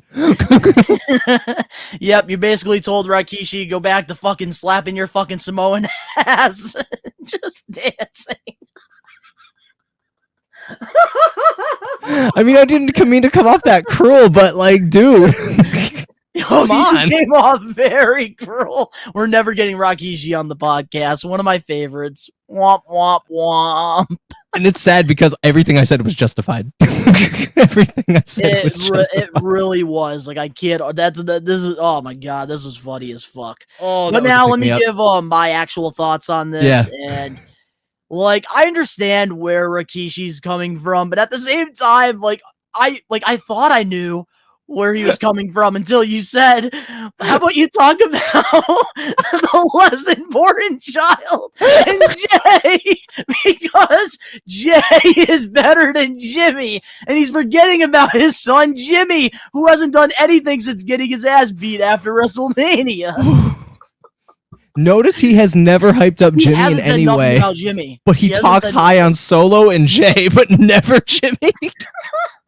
Well, Solo's not his kid. Yeah, he is. He's their brother, I thought. No. Wait, what? Hold on. He I'm is. looking this up. Dude, the bloodline tree confuses the fuck out of me. Solo, Jimmy, and Jay are all brothers. I think they have another one. Or a sister. One of the two. I don't know how many brothers they have. Yeah, Solo's their brother, bro. Yeah, let me go on Rikishi's. I'm going to look right now. Yeah, look up his family tree. Yep, I'm looking at all the kids he has. Yeah, so he has 8 kids. He has 8? Fuck! Dude, Jacob Fatu has 7. That's just one head less. I wonder how many. Well, Hakui, I think we found out he had 4. Bro, we're going to get a Samoan bloodline story until 3044. All right, we're good for the next thousands of years. Is Rikishi Solo Sokola's dad? Let's see here. He is? I told you. Yeah. That's their actual brother. Yeah, he's inducted into the WWE Hall of Fame 2015. Fatu is the father of Jimmy, Jay, and Solo. Solo is Joseph Yokozuna Fatu, I think, or something. I think it must have been like a different mom or something. Different mom, I don't think they're 100. Okay, they're not. I know they're not 100%. Jimmy and Jay are. Yeah, they're twins. Okay, they're fucking twins. Yeah. Yeah, but you're kind of right. He should be focusing on his. Focus on the lesser son. His new lesser child. Focus on the oldest you fucked off of, because every single baby that came after was new. He's the old toy you forgot about that you only like because it gives you good memories. That's it. Okay, one final thing I'll say about this before we move on. Yeah. This just reminds me of, like, he has the choice to go to a football game, because I know they did love their football, a lot of the Samoans and their family. Oh yeah, any contact and sport. This like reminds me of, like, it's the same game day, and Jimmy and Jay are both in different colleges. You have Jimmy and Solo. They're a part of a community college, while Jay is a part of a Division I fucking university. No. Fucking Jimmy, Jay, and Solo all have 3 separate football games. Rikishi calls Jay at the end of the day, sorry I didn't make your game, son. Jimmy and Jay's were the same time. He's like, but my game was first. He just straight up skipped that one right to Jay. Or Jay just goes, yeet. Yeet. Moving on now to our next recap. God, I needed that laugh this week, so thank you for that. Yeah, no problem, bro. Swerve Strickland has re-signed with AEW. According to Fightful, Swerve has signed a deal that will keep him with the company until 2028. Although the length was not confirmed, this is reportedly one of the biggest contracts in the company's history. AEW management is extremely happy with Strickland's performance and hopes he keeps a main event star. What's your thoughts on AEW re-signing him and giving him the bag? Swerve Strickland is the most improved player, period. Like, there's no denying or doubting that. That dude is the most improved player. That dude went from a fucking nobody in some faction that's not even a thing anymore in WWE to being the other company's first African-American world champion. That is a flex. His presentation, his song, his reign wasn't half bad. Little stale, but again, that's a lot of responsibility on some dude that wasn't expecting it this quickly. Like, this was the right choice. He is technically what I would consider AEW grown. I wouldn't say homegrown, but AEW grown. And AEW has worked marvels with that dude. He is one of their high points of their programming in general. So I will say securing him till 28 was the best move for all parties because he is a draw. Well said. Well said, Ben. I'm gonna give you a round of applause for that one. But I like Swerve. But that's the thing, man, with Swerve. I think that his AEW World Title run was definitely a really good one. I thought, like, yes, at times it got a little stale, but First he time for definitely had everything. really great matches with the title. And the best part about Swerve's title run was his presentation with the belt. He was going on all these interviews with the title. He was proud to be an AEW World Champion, and he was very professional in the process of his title run. So I think AEW securing him until 2028, fucking well-deserved. He went from just being in a comedy group, like you said, with Hit Row, to now being a main event player, and he's always had the potential in the world of being this, and the fact that AEW gave him the opportunity, this is what AEW does for people that are just lost. They give them opportunities, and a lot of the times, a lot of them will use AEW as like a stepping stool to, go back to WWE. We've seen it plenty of times with a lot But of some their people need stars. it. And you're right, some people do need it. But Swerve, like, he also took advantage of the opportunity and he made himself into a star. And I think he realized that AEW is where he needs to be. Because that's the thing a lot of people forget is, like, WWE is not for everybody. Like, there's all different types of professional wrestlers out there. And what AEW needs right now is everything Swerve has. He's a great in-ring professional. Like, I think he had the best match in his entire wrestling career in the main event of All In against Bryan Danielson, the American Dragon. And also, too, Swerve, like, he has the presentation. He's over with the crowd. Like, they're all doing the little, when I swerve and I drive, and like, he's just having a good time, and that's all that matters. So the fact that he got the security bag, AEW's keeping one of their main event players, who I think will have another AEW World Title run during this contract run. Because, man, Swerve, he's proved that he is definitely one of those guys. I'm going to say this right now. And I definitely think eventually, like, if AEW, like, ends up going downhill like TNA did, I could see years from now. Like, I'm not talking 2028, but I'm, like, talking because he's 29. still kind of young. Like, I could see him, like, around the 2030s. Like, eventually him having a run, like, in the WWE. Bro, I'm going to tell you this right now. 2029's Royal Rumble about to be stacked. That's all I'm going to say. That's how I'm going to end my side of it, is 2029's Royal Rumble will be stacked, and I think that we will see Swerve Strickland in it. I think that will be the time where he has not only had a couple quite a few years to really build himself, but that would be the best time to pull that trigger 100%. And it would be really nice to revisit some old ground with a very established superstar this time around. And here's what I want to say too before we move on to our next weekly news and rumors. When you and I talk about the whole, like, when somebody's contract's up, they end up going to the competitor, AEW or WWE. Because I know me and you, we both really be doing that a lot here. But that's not us shitting on the promotion of the person leaving. And I kind of want to put that disclaimer out there. So, like, us saying, like, Swerve's going to leave AEW when his contract's up in 2028 isn't us shitting on AEW. No. There's just a lot of professional wrestlers out there that will be a part of a company for a very long time. Like, here's the best example, AJ Styles in TNA. He was there for over 10 to 15 years, gave everything he had to that company. But then when he left and went over to Ring of Honor in New Japan and then later on WWE, he didn't have anything else to accomplish. And that's okay. Like, that's why, like, there's a lot of people like Bryan Danielson, Adam Copeland, and even CM Punk at one point. They transitioned. They had to go somewhere else because they already accomplished everything they needed to. Yeah. So, like, when Ben and I, we do say that stuff, like when people are leaving, that we just want to just keep in the back of your guys' minds, is that sometimes just wrestlers, they need changes of scenery because times change in the business. But moving on now to our next weekly news and rumors. I know we talked about him about a couple months ago, so there's really not much to say. This is just quick news.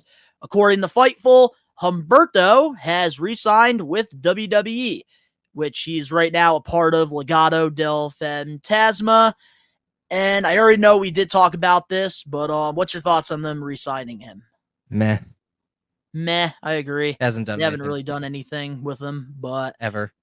But speaking of contracts as well, I know we've talked about him several times, but this is news because everybody thought that Daniel Garcia re-signed with AEW when he made his return at All In, but that is not the case. So we got an update on Daniel Garcia's contract status. According to PW Insider, Daniel Garcia is still under AEW contract through October and remains in discussions with the company. He has still not signed a new contract as of yet. Do you think AEW made the right move having him come back despite not signing a new deal? Yeah, you gotta write a bow off on your story somehow. You know, you gotta tie it up. You gotta make sure that all loose ends are taken care of, because obviously this is gonna lead to an angle with him and MJF. MJF's gonna fucking beat him senseless. He's gonna leave, and then he's gonna show up in WWE along with Ricky Starks, who's been a free agent since July. So I think Ricky Starks is coming even sooner. So yeah, well, Ricky Starks, technically, during the media call, Tony Khan did confirm that Ricky is still under a contract with AEW. Oh. I think his runs out like around the same time as Garcia. Oh, okay. Well, regardless, they're both going to WWE. Garcia not Garcia, fucking Starks for sure. Starks is 1000%. I feel like Daniel Garcia, now that like they brought him back, this is a 50-50, and I feel like it's going to be very interesting to see where he goes, because I think regardless, whatever position he's in, and I believe I told Ricky this on one of our podcasts that you weren't here, like when it comes to Garcia, man, like he's set for success, because if he does resign with AEW, you can have him beat MJF, turn him into a star. If he does decide to leave, you can put MJF over, and then he goes to WWE with Ricky Starks, which in my opinion, I feel like that's what's going to happen realistically, because I think the first episode of NXT, the CW, Ricky Starks, Daniel Garcia, and I think two other people maybe, they're going to sit in the crowd. They're going to do something similar to Dean Malenko, Perry Saturn, Eddie Guerrero, Chris Benoit, the Radicals. I think that they're going to like do like a little invasion thing. So I think Garcia will eventually go to WWE, but I like the fact that they're actually going to use him until the contract is up, which is what they should be doing with Ricky Starks. But instead, they're just letting him sit at home, which, yeah, it is what it is.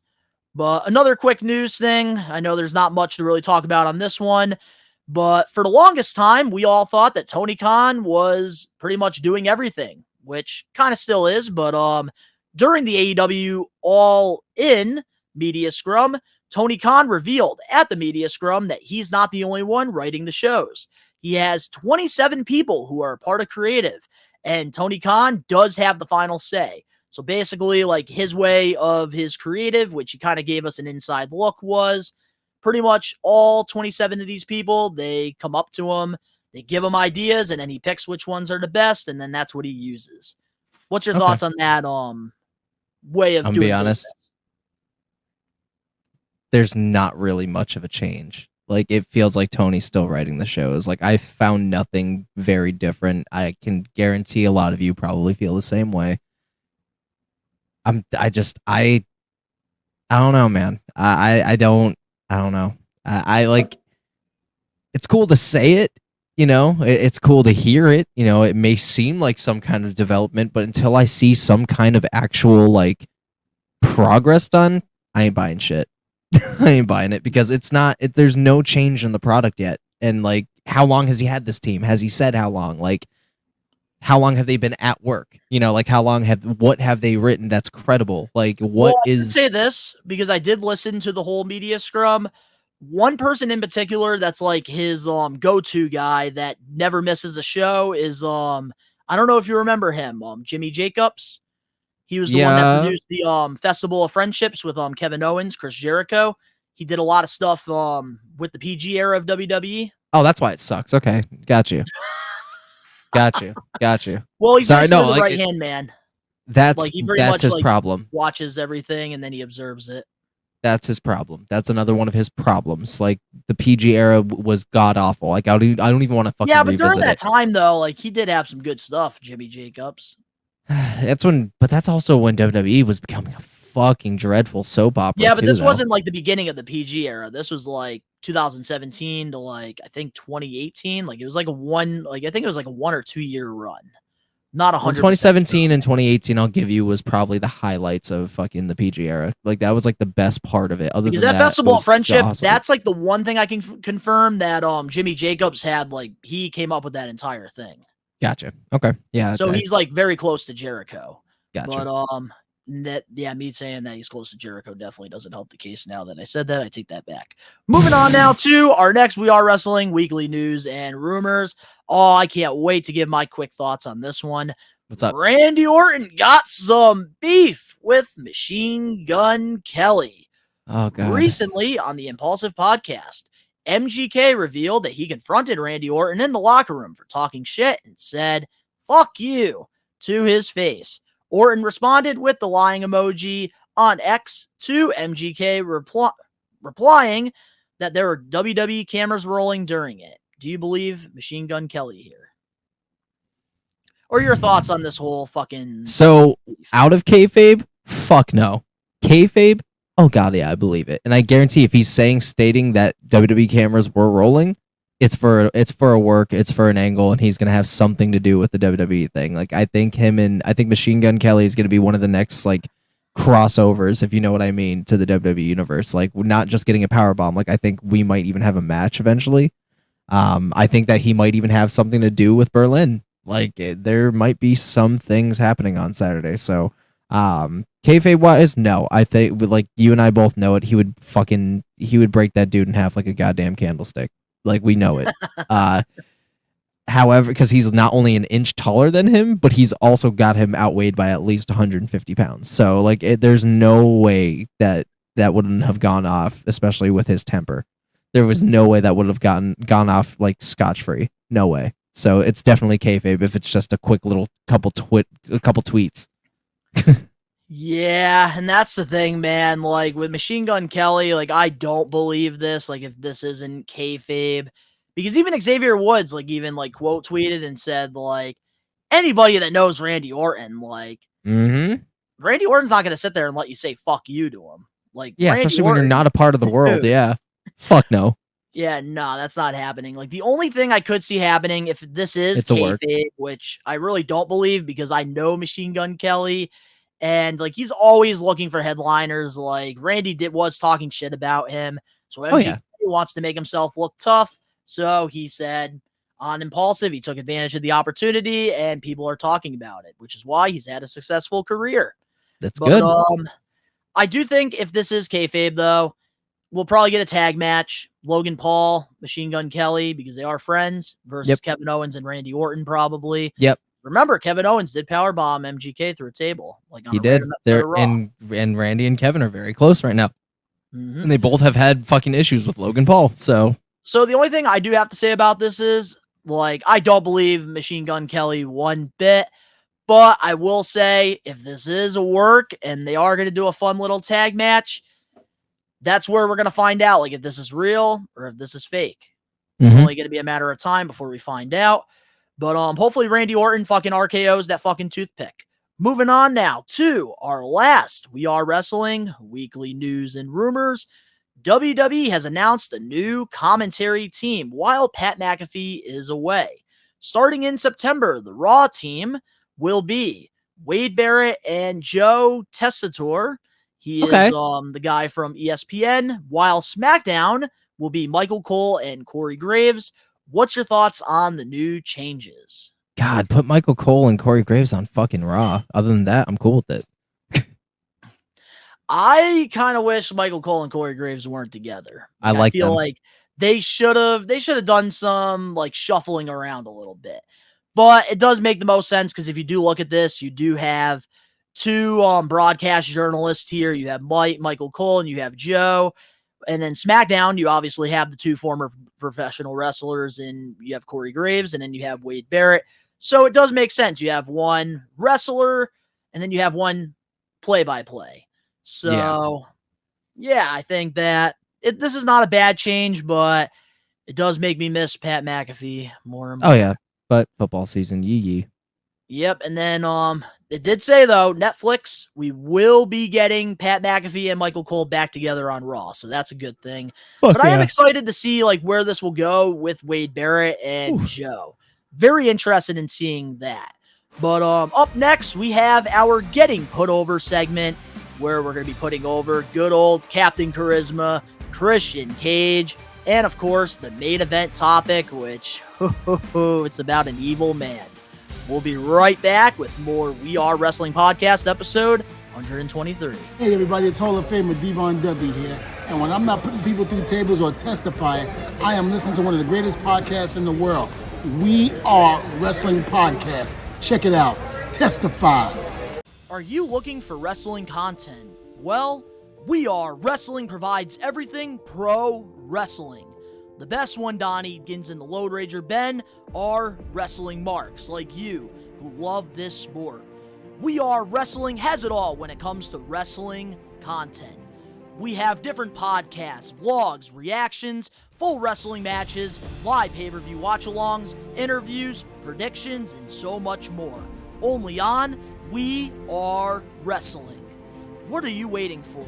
Subscribe and become a We Are Wrestling Maniac now.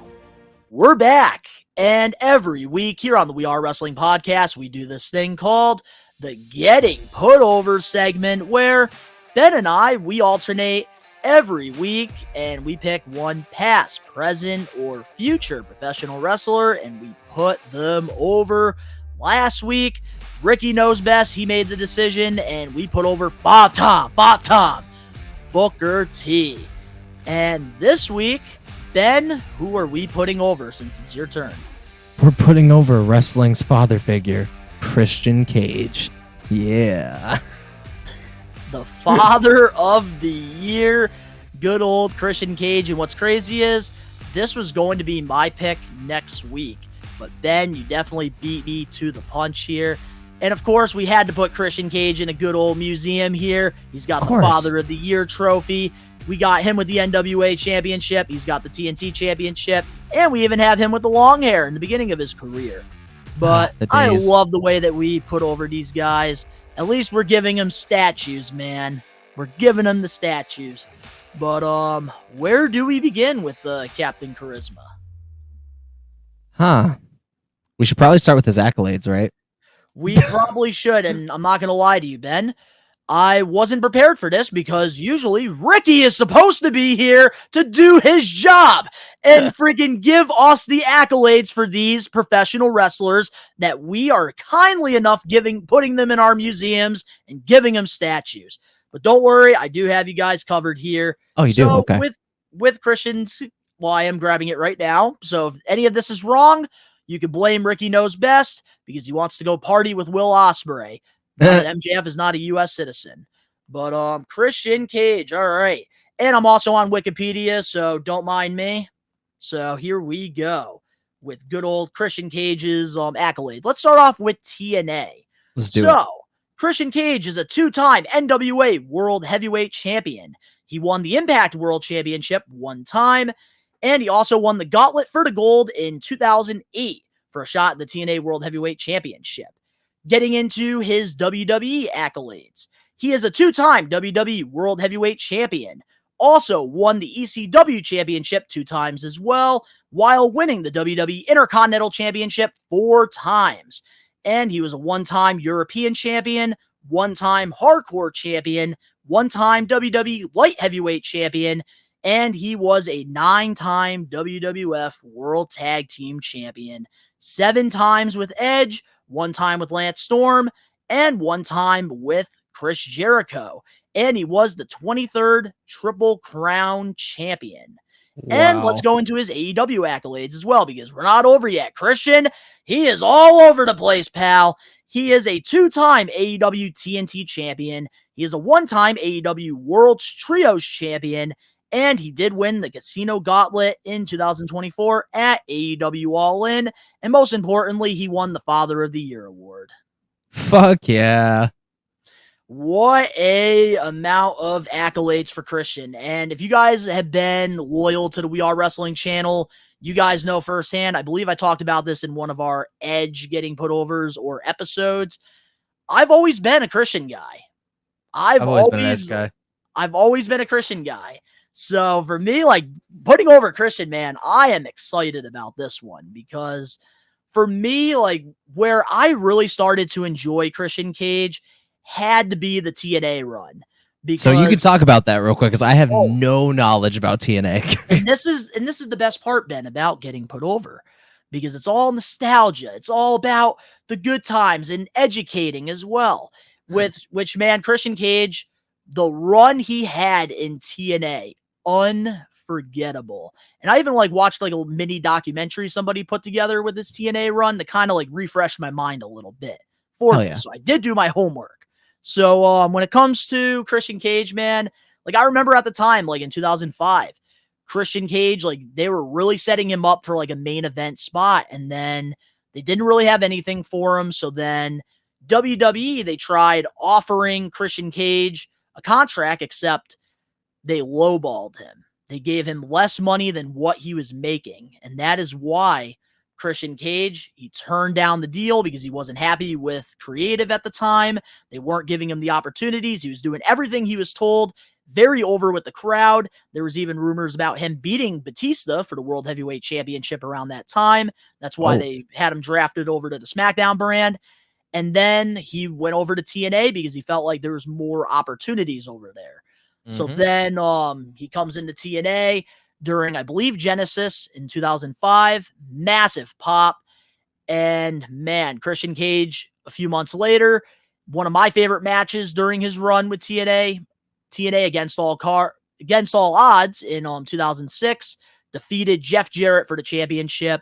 I remember him winning that world title, all the fans in Universal Studios going into that ring, celebrating with him. Like, he felt larger than life. Like, that is how WWE should have booked him from the get-go.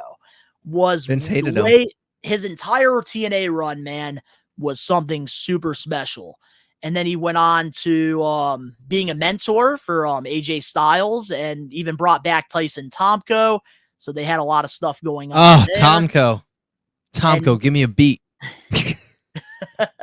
Tomko is a really good, like, I love that Christian throughout his run, man, he was always such a great heel because like he always had a bodyguard because he was little. So I'm watching the 05 Rumble again. He had Tyson Tomko as his big guy. He also had which right now he has Kill Switch with him as well. So like, dude, Christian Cage, man, he is such a gem. He really is. We need to protect him at all costs. Yes, we do. And like even like the matches like he had with Sting, the matches he had with Kurt Angle, AJ Styles, they all were so good. Even Rhino, I really enjoyed the feud with him and Rhino. That time. But like that's like where like Christian really drew my attention because I was a huge fan of the old school TNA, and that's like kind of where like I made that decision as a kid. Like I think I'm a Christian guy more than Edge because like Christian never got that opportunity in WWE, while Edge, he was already a main event guy. He won the WWE championship. He was having live sex on Raw. He was having live sex on Raw. We can't forget that either. But like with Christian Cage, like I think for me, it's always been like I've enjoyed the underdogs. I've always enjoyed the underdogs more. And like TNA, just that one run, man, from 2006 to 2008 was something memorable. I wouldn't call him an underdog. I would call him more neglected because Vince hated him so much. So the fact that he won as much as he did, yeah, he is misunderstood. I love Christian. Vince didn't. But that's why I'm surprised he won as much as he did and got the fucking world title twice, the ECW title twice. I'm surprised. But yeah, that's why he got the shit end of the stick is because of Vince, unfortunately, in WWE. Had he be there today? Oh, fuck. Oh, fuck. But I do think this, though, I will say with Christian, him going to TNA, I think, was definitely the best decision at the time for his career because he was able to win his first world championship, so he got to see what it's like to be a main event guy. So now going back to WWE, he had all the confidence in the world. He knew what he had to do. And I think having him go to the new ECW brand, I think was definitely the right decision at the time because like during 2008, that's when a lot of people were just really getting disinterested in it. And I think when Christian Cage came back, a lot of people didn't know it was happening. So then they had him come in, and he had a feud with Jack Swagger, ended up winning the championship eventually. Thank God. And man, speaking of that run in ECW, so in 2009 at WWE live event at the Melody Tent in Cape Cod, Yeah. I actually got the opportunity to meet Christian in the parking lot. Ooh, that's And I fucking did- sick.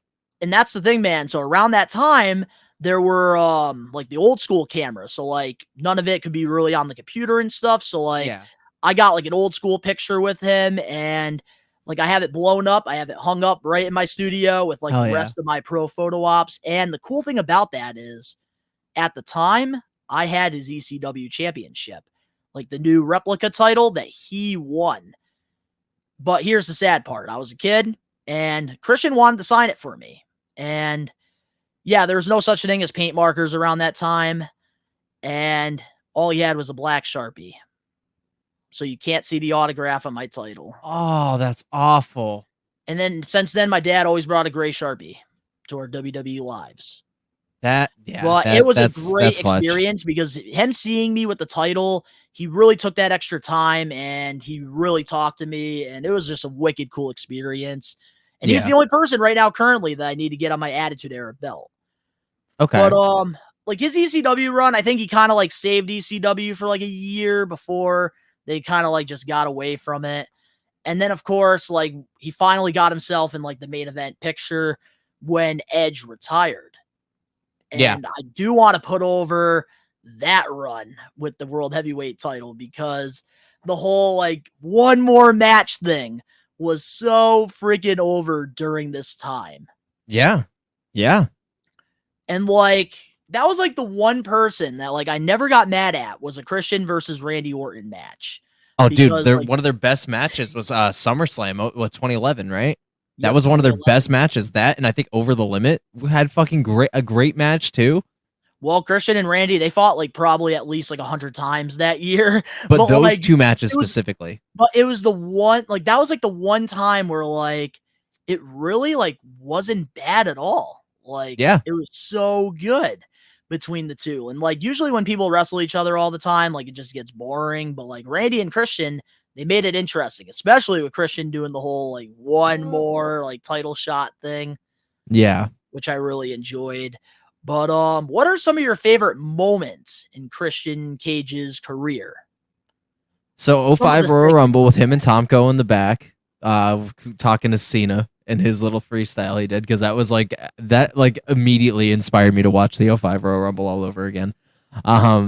That I think the moment he came out during Edge's retirement and we got, for those of you with the benefits of flash photography, like poses that we got from the 90s again that we haven't gotten in years or early 2000s. 5-second poses, man. The 5-second poses, man. Like they just fucking went at it, and just like how authentic it was. Like fucking Edge's crying. All of a sudden they're like, all right, here we go. And then they just turned it right off and right into kayfabe. And like moments like that really stand out. Another one is when he came back at the 2021 Rumble and he was in arguably a really good shape. Now he's in better shape now, obviously, since there's been time since 2021, but you can thank he came Planking. back. Yes, he came back and nobody thought it was going to happen because he was another person that was medically disqualified too. So it was a very cathartic experience seeing him and Edge in the same ring again and tearing it up together. Like, It's they so did mad back that it was then. in the Thunderdome. So mad. Fans deserved it. But fortunately, we got Wrestle Dream. We got plenty of other things that came into AEW for it. But in WWE, those would be my highlight moments. Him winning the world title for the first time. Those would be my favorite moments. Him in the Brood, him turning on the Brood, like everything. Like it just, Christian has had some of the most underrated moments in WWE. Yeah, absolutely, man. And like for Christian, like he's one of those cases where like he was always able to go out and reinvent himself. But I do want to talk about that 2021 Royal Rumble because I remember being so shocked seeing Christian Did not see it coming. show up, man. Like I was not expecting that, and I was very, very surprised because nobody knew about AEW rumors. And then him showing up at AEW Revolution like that, I was like, What are you doing, Vince? What the fuck? I was high key pissed because like wasn't Christian like a Final Four in that Royal Rumble match? He was like in at least the top 6, and like he had a great performance. Vince just wanted to be like, oh yeah, his return was in WWE. Like he wanted that, and I think that's. But honestly, I'm not mad because Edge was still there. He was active at the time, and it was during a Royal Rumble. So honestly, it was a beautiful moment. And honestly, especially like during the time where like it was tough to watch wrestling because having no crowd, like that was wicked cool. Oh my god, I don't even want to think about it anymore. But when Thunderdome came in and they got the screens, it was way better. It was watchable. It was a lot better than what it was, but nothing beats like a live crowd still. Hey, I got to be there live, but on a screen. So, I mean, that was kind of cool. That was kind of cool. I never did that. I should have. It was sick. It was sick. But, man, like, I will say this, like, some of my favorite moments with Christian throughout his career, obviously, everything the dude has done with Edge, like, it can't go unnoticed. Oh, like, yeah. Especially, like, Attitude Era. Like, I'm talking, like, the stuff that he did with Edge and Kurt Angle. I love the friggin' trios group there. And, like... Let's not forget SummerSlam 2000. Let's not forget that shit. Let's not forget SummerSlam 2000, the triple threat ladder match, bro. See, I don't want to put over the tag team matches. I just want to, with the segments here real quick. It was still Christian, though. It was a good match. Eventually, we're going to have to do getting put over them as a tag team because that's a whole thing. That is something we got to do, a tag team getting put over. Tag team. I think we'll get into that probably pretty soon. Gotcha. But with Christian, though, I will say this. I just love the segments. Like, I remember the 5-second poses. I also really like the kazoos. Like, they always had, like, the little kazoos, and they did stupid shit like that, wearing the cowboy hat and, like, the buck teeth.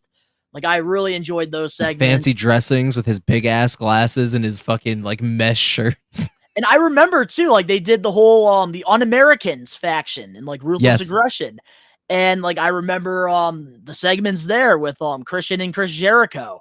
They did a lot of funny stuff as well, like losing their clothes, like in the showers and stuff, and then basically like running around naked and stuff. I thought that was great. And then, of course, with Christian Cage in AEW, he's had a lot of great moments as well. And I think right now he's having one of the best runs of his career, and if not the best. One of my all-time favorite segments has got to be the hug with Edge, and he tells him, "Go fuck yourself." Edge's back pedal was so good. Loved it. The "go fuck yourself." That was great.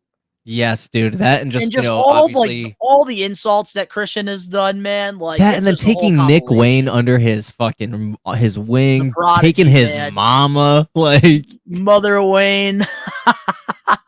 Yeah, she almost got involved in the All-In ladder match. I was crying.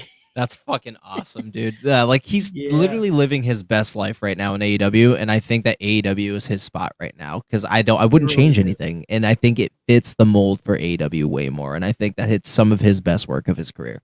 And he kind of like revived like the TNT title as well. Like, it lost a lot of prestige at one point, and then he went on and he really made that championship very prestigious. And I think the feud with him and Adam Copeland was just fantastic from start to finish. I 1,000% agree. Christian Cage, my opinion, one of the most underrated guys. Like, even one of the segments I enjoyed too was I believe it was a Jericho talk show segment back in 2005. Yes. When they announced John Cena being the #1 draft pick to Monday Night Raw. Yeah. I remember that. Christian, he wanted to go after the championship just like Jericho. So then at Vengeance, we got that triple threat match between them. And then that's like where, when Christian didn't win, the writing was on the wall and then he left. Yep. But now, Ben, what are some of the matches that stand out to you with Christian before we end the getting put over? Obviously, Edge and Christian versus the Hardy Boys at No Mercy, 99. I think him versus Kenny Omega at Rampage, 2021. It's okay if you don't get the years right. We'll have the visuals. Yeah, 2021. Like, dude, like the 2020s, man, I'm not even going to cap with you. It fucking throws me off, too. I was also super into, obviously, Randy Orton and him at SummerSlam 2011. Anything with him and Randy was fucking gold. I was also into him and Darby Allin at Wrestle Dream. That was a phenomenal match and an even better fucking finish, if you know what I mean. Because Homeboy popped when up you got after. the cops called on you, and I never hear the end of that when I meet fans. Never hear the end of it. Dude, that was the I don't even think I told you this, dude. So friggin' I forgot. Like I was at like some event. I think it was Fanatic Fest actually. And I met a fan, and the fan actually told me, they said, dude, your co-host on the We Are Wrestling podcast, him getting almost arrested for Edge's return lives in my head rent-free. It lives in mine rent-free too. I hear about it all the time, man, when I'm out in New York. It's fucking hilarious. I'm not surprised it's New Yorkers bringing that shit up either. It honestly, like, it lives in my head rent-free because that was like the moment where I realized, shit, I might be a mark. Oh, we all were marking for Edge. That was just a great moment. It's just, you never thought it would ever happen. You know, you thought you just hear rumors or rumors. You thought Edge was one of those people that were just going to be at WWE Day 1, but turns out he took a chance very late in the game, and he's putting on some great matches, even though he's making dumber decisions, and he's already injured because of it. Well, now you know. You can't be doing this shit over the age of 40. You can't be doing it. You fuck around, you find out. But yeah, no, find out.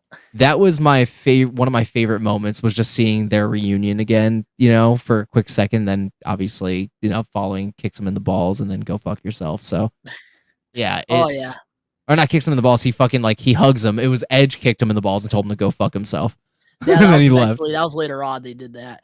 So now, getting into some of my favorite matches with Christian, one of them that really stands out to me has got to be AEW World's End, because I was there live in Long Island. So the TBS title for the TNT title, and I just remember watching these two go all over the arena, and then we even got the fire table spot, which us fans throughout the entire match were chanting we want fire, after saying we want the tables, and they actually gave it to us.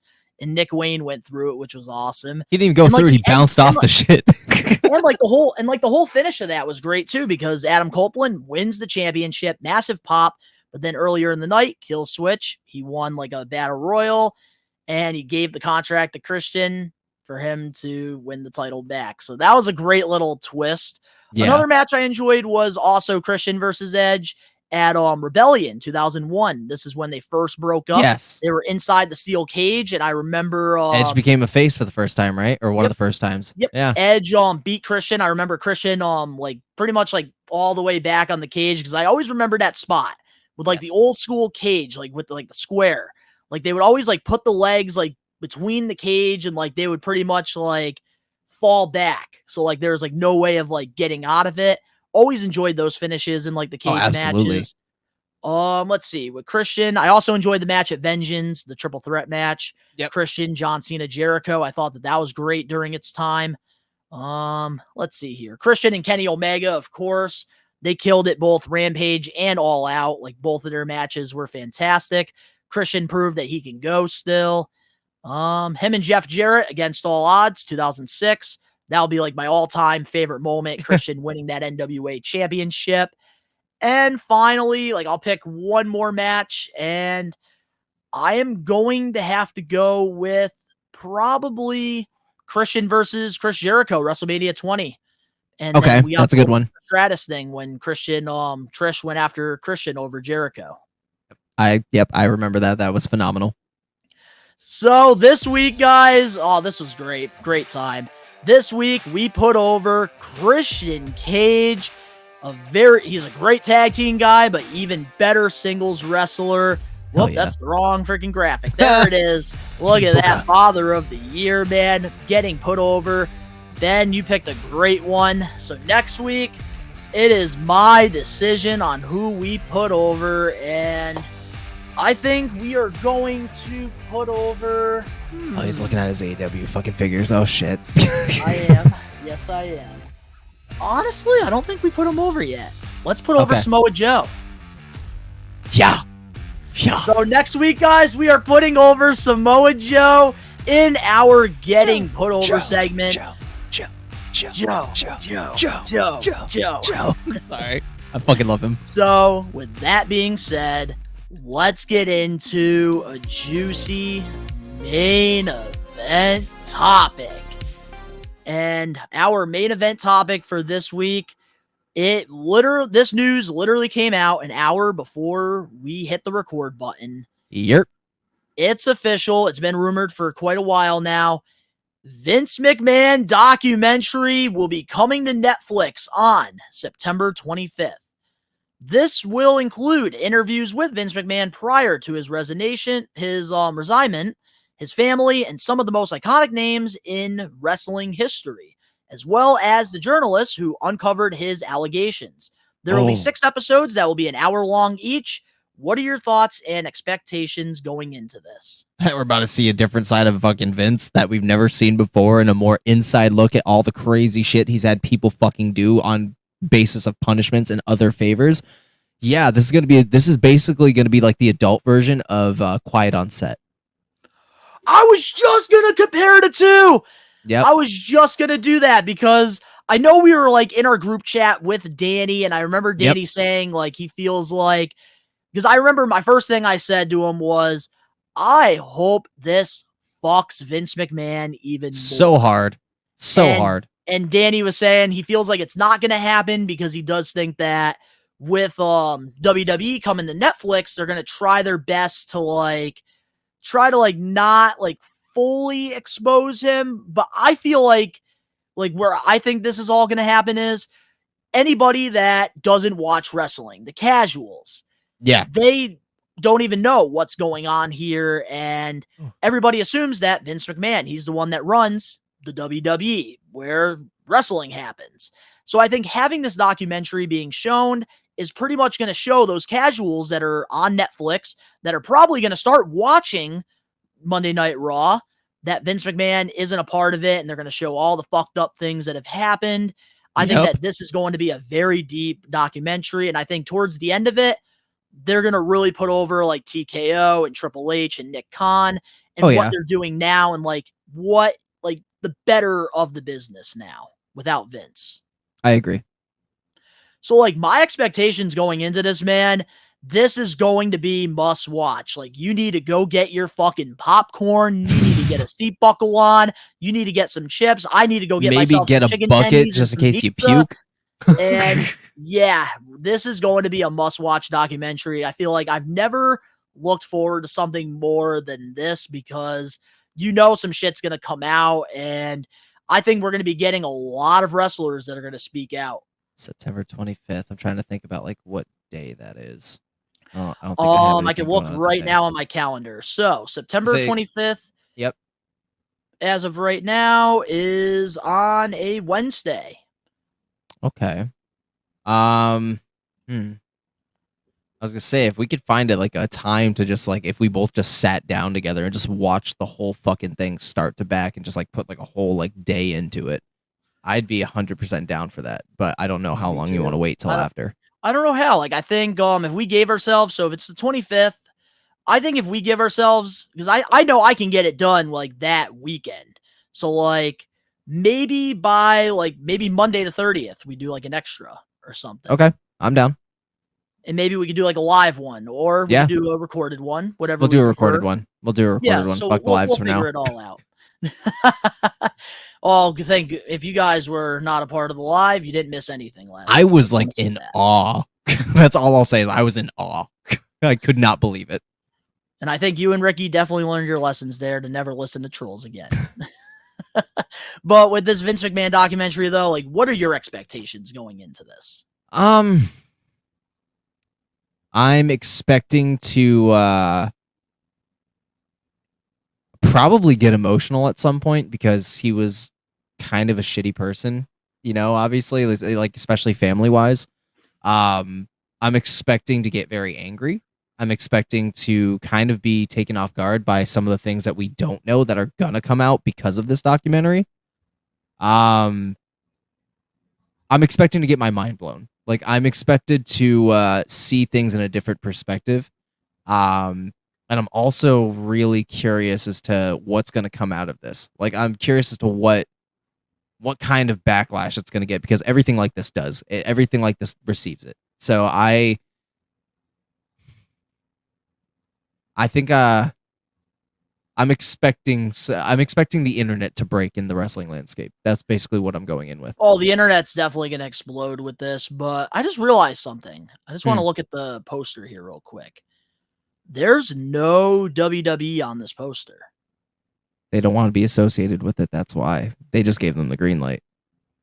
Yeah, because I think this was in the works. This was prior this was in the works prior to like the allegations, right? This is now that keep that up there because I actually just caught something. So one, it's only on Netflix. If this was WWE affiliated, this would be on Peacock. Yeah. Two, there's no WWE logo on this. From the executive producer Bill Simmons and Chris Smith, executive producers of Tiger King. Tiger King was literally the most watched shit in 2020, so this is going to be on the same level. This is basically Vince Exotic's fucking documentary. Yeah, so honestly, like I just realized that. So Danny, your take on that might not be correct, because if it was WWE, then like they would probably try to like blur the lines there, but there's no WWE logo. This is Netflix. This is a this was, Netflix original. This Vince McMahon thing, like he signed off on this before the allegations. So pretty much, he gave them the right away. Executive producer here for Tiger King, they can narrate this however the fuck they want. Yep, they can fit it to their narrative. So honestly, man, this is gonna be expect something brutal. It's fucking Netflix. I think like there's gonna be something in here, Ben. There's gonna be something in here that I would say some shock things. Everybody that we haven't heard. I think some things in here, plural. Like I think we just barely scratched the surface with the shit we heard. We're about to hear it all now. And most importantly, the last thing I want to say is like with these allegations still continuing, we haven't found out anything. Justice for Janelle Grant. Like hopefully she gets her justice here with all of this. And I hope that this documentary, man, finally makes like the law, makes everybody realize that you just can't get away with this fucked up shit anymore. I also want justice for Ashley Massaro. Like rest her fucking soul. Rest her fucking soul. She deserves justice. She went through, man, is fucking. Because here's the thing. Janelle Grant, again, it should never have happened. None of it should ever have happened. But if anybody really deserves some fucking justice, it's the one that's not going to be here to see it. It's that one. Everybody fucking failed her. And unfortunately, because of that, she's not with us anymore.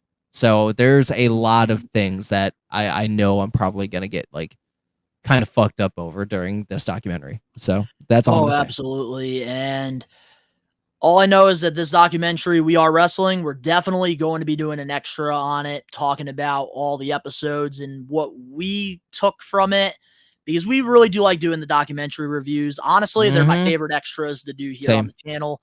But this was very interesting to see this. September 30th, look out for it. And I'm pretty sure like within the next week or so, we're probably going to get the trailer too. Oh, within the next few days. Because this is coming out September 25th. So only 4 weeks of promotion. We might have a trailer. We might have to talk about it a little bit. I'm down. Let's keep it open, man. But is there anything else you want to talk about before we close off this week's episode? That's a wrap. I agree. That is a wrap. So to all the We Are Wrestling Maniacs out there worldwide, just a reminder, Ben will be live on the We Are Wrestling YouTube channel tomorrow for Bash in Berlin.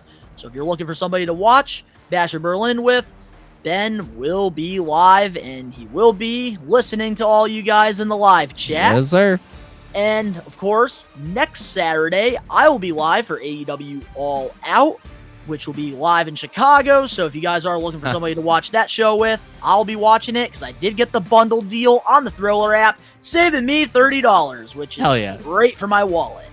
But, also, we do have our Fanatic Fest vlog as well up on the channel as well. So if you guys want to check out me meeting CM Punk, running into Travis Scott, Jake Paul, Triple H, all that, you can check it out there. But if you guys enjoyed this week's episode of the podcast, make sure to smash that like button now. Let us know in the comment section below your thoughts on all the topics that we covered this week. If you're not a We Are Wrestling Maniac yet already, and you're listening to this podcast, give us a 5-star review, not just any review, a best one review, and download the episode. But if you're not a We Are Wrestling Maniac yet already over on the YouTube channel, and you're not a part of the thousands of subscribers, we recommend you to hit that subscribe button now, turn on the post notifications, because that is where you get the best pro wrestling content. The link's down in the description below. You can go follow Ben and I over on our social medias and other YouTube pages, all that down below. And Ben is on Twitch almost every day doing live streams, so if you want to interact with Ben with little one-on-ones, go over to his streams. He does gaming, he does reactions, all that fun shit. Even I pop in there sometimes, not visually, but I'm in there in the comment section below supporting my buddy. And of course, you guys can go check out my channel, Best One Donnie, which I will tell you guys, I am changing the name pretty soon, so definitely stay tuned for that.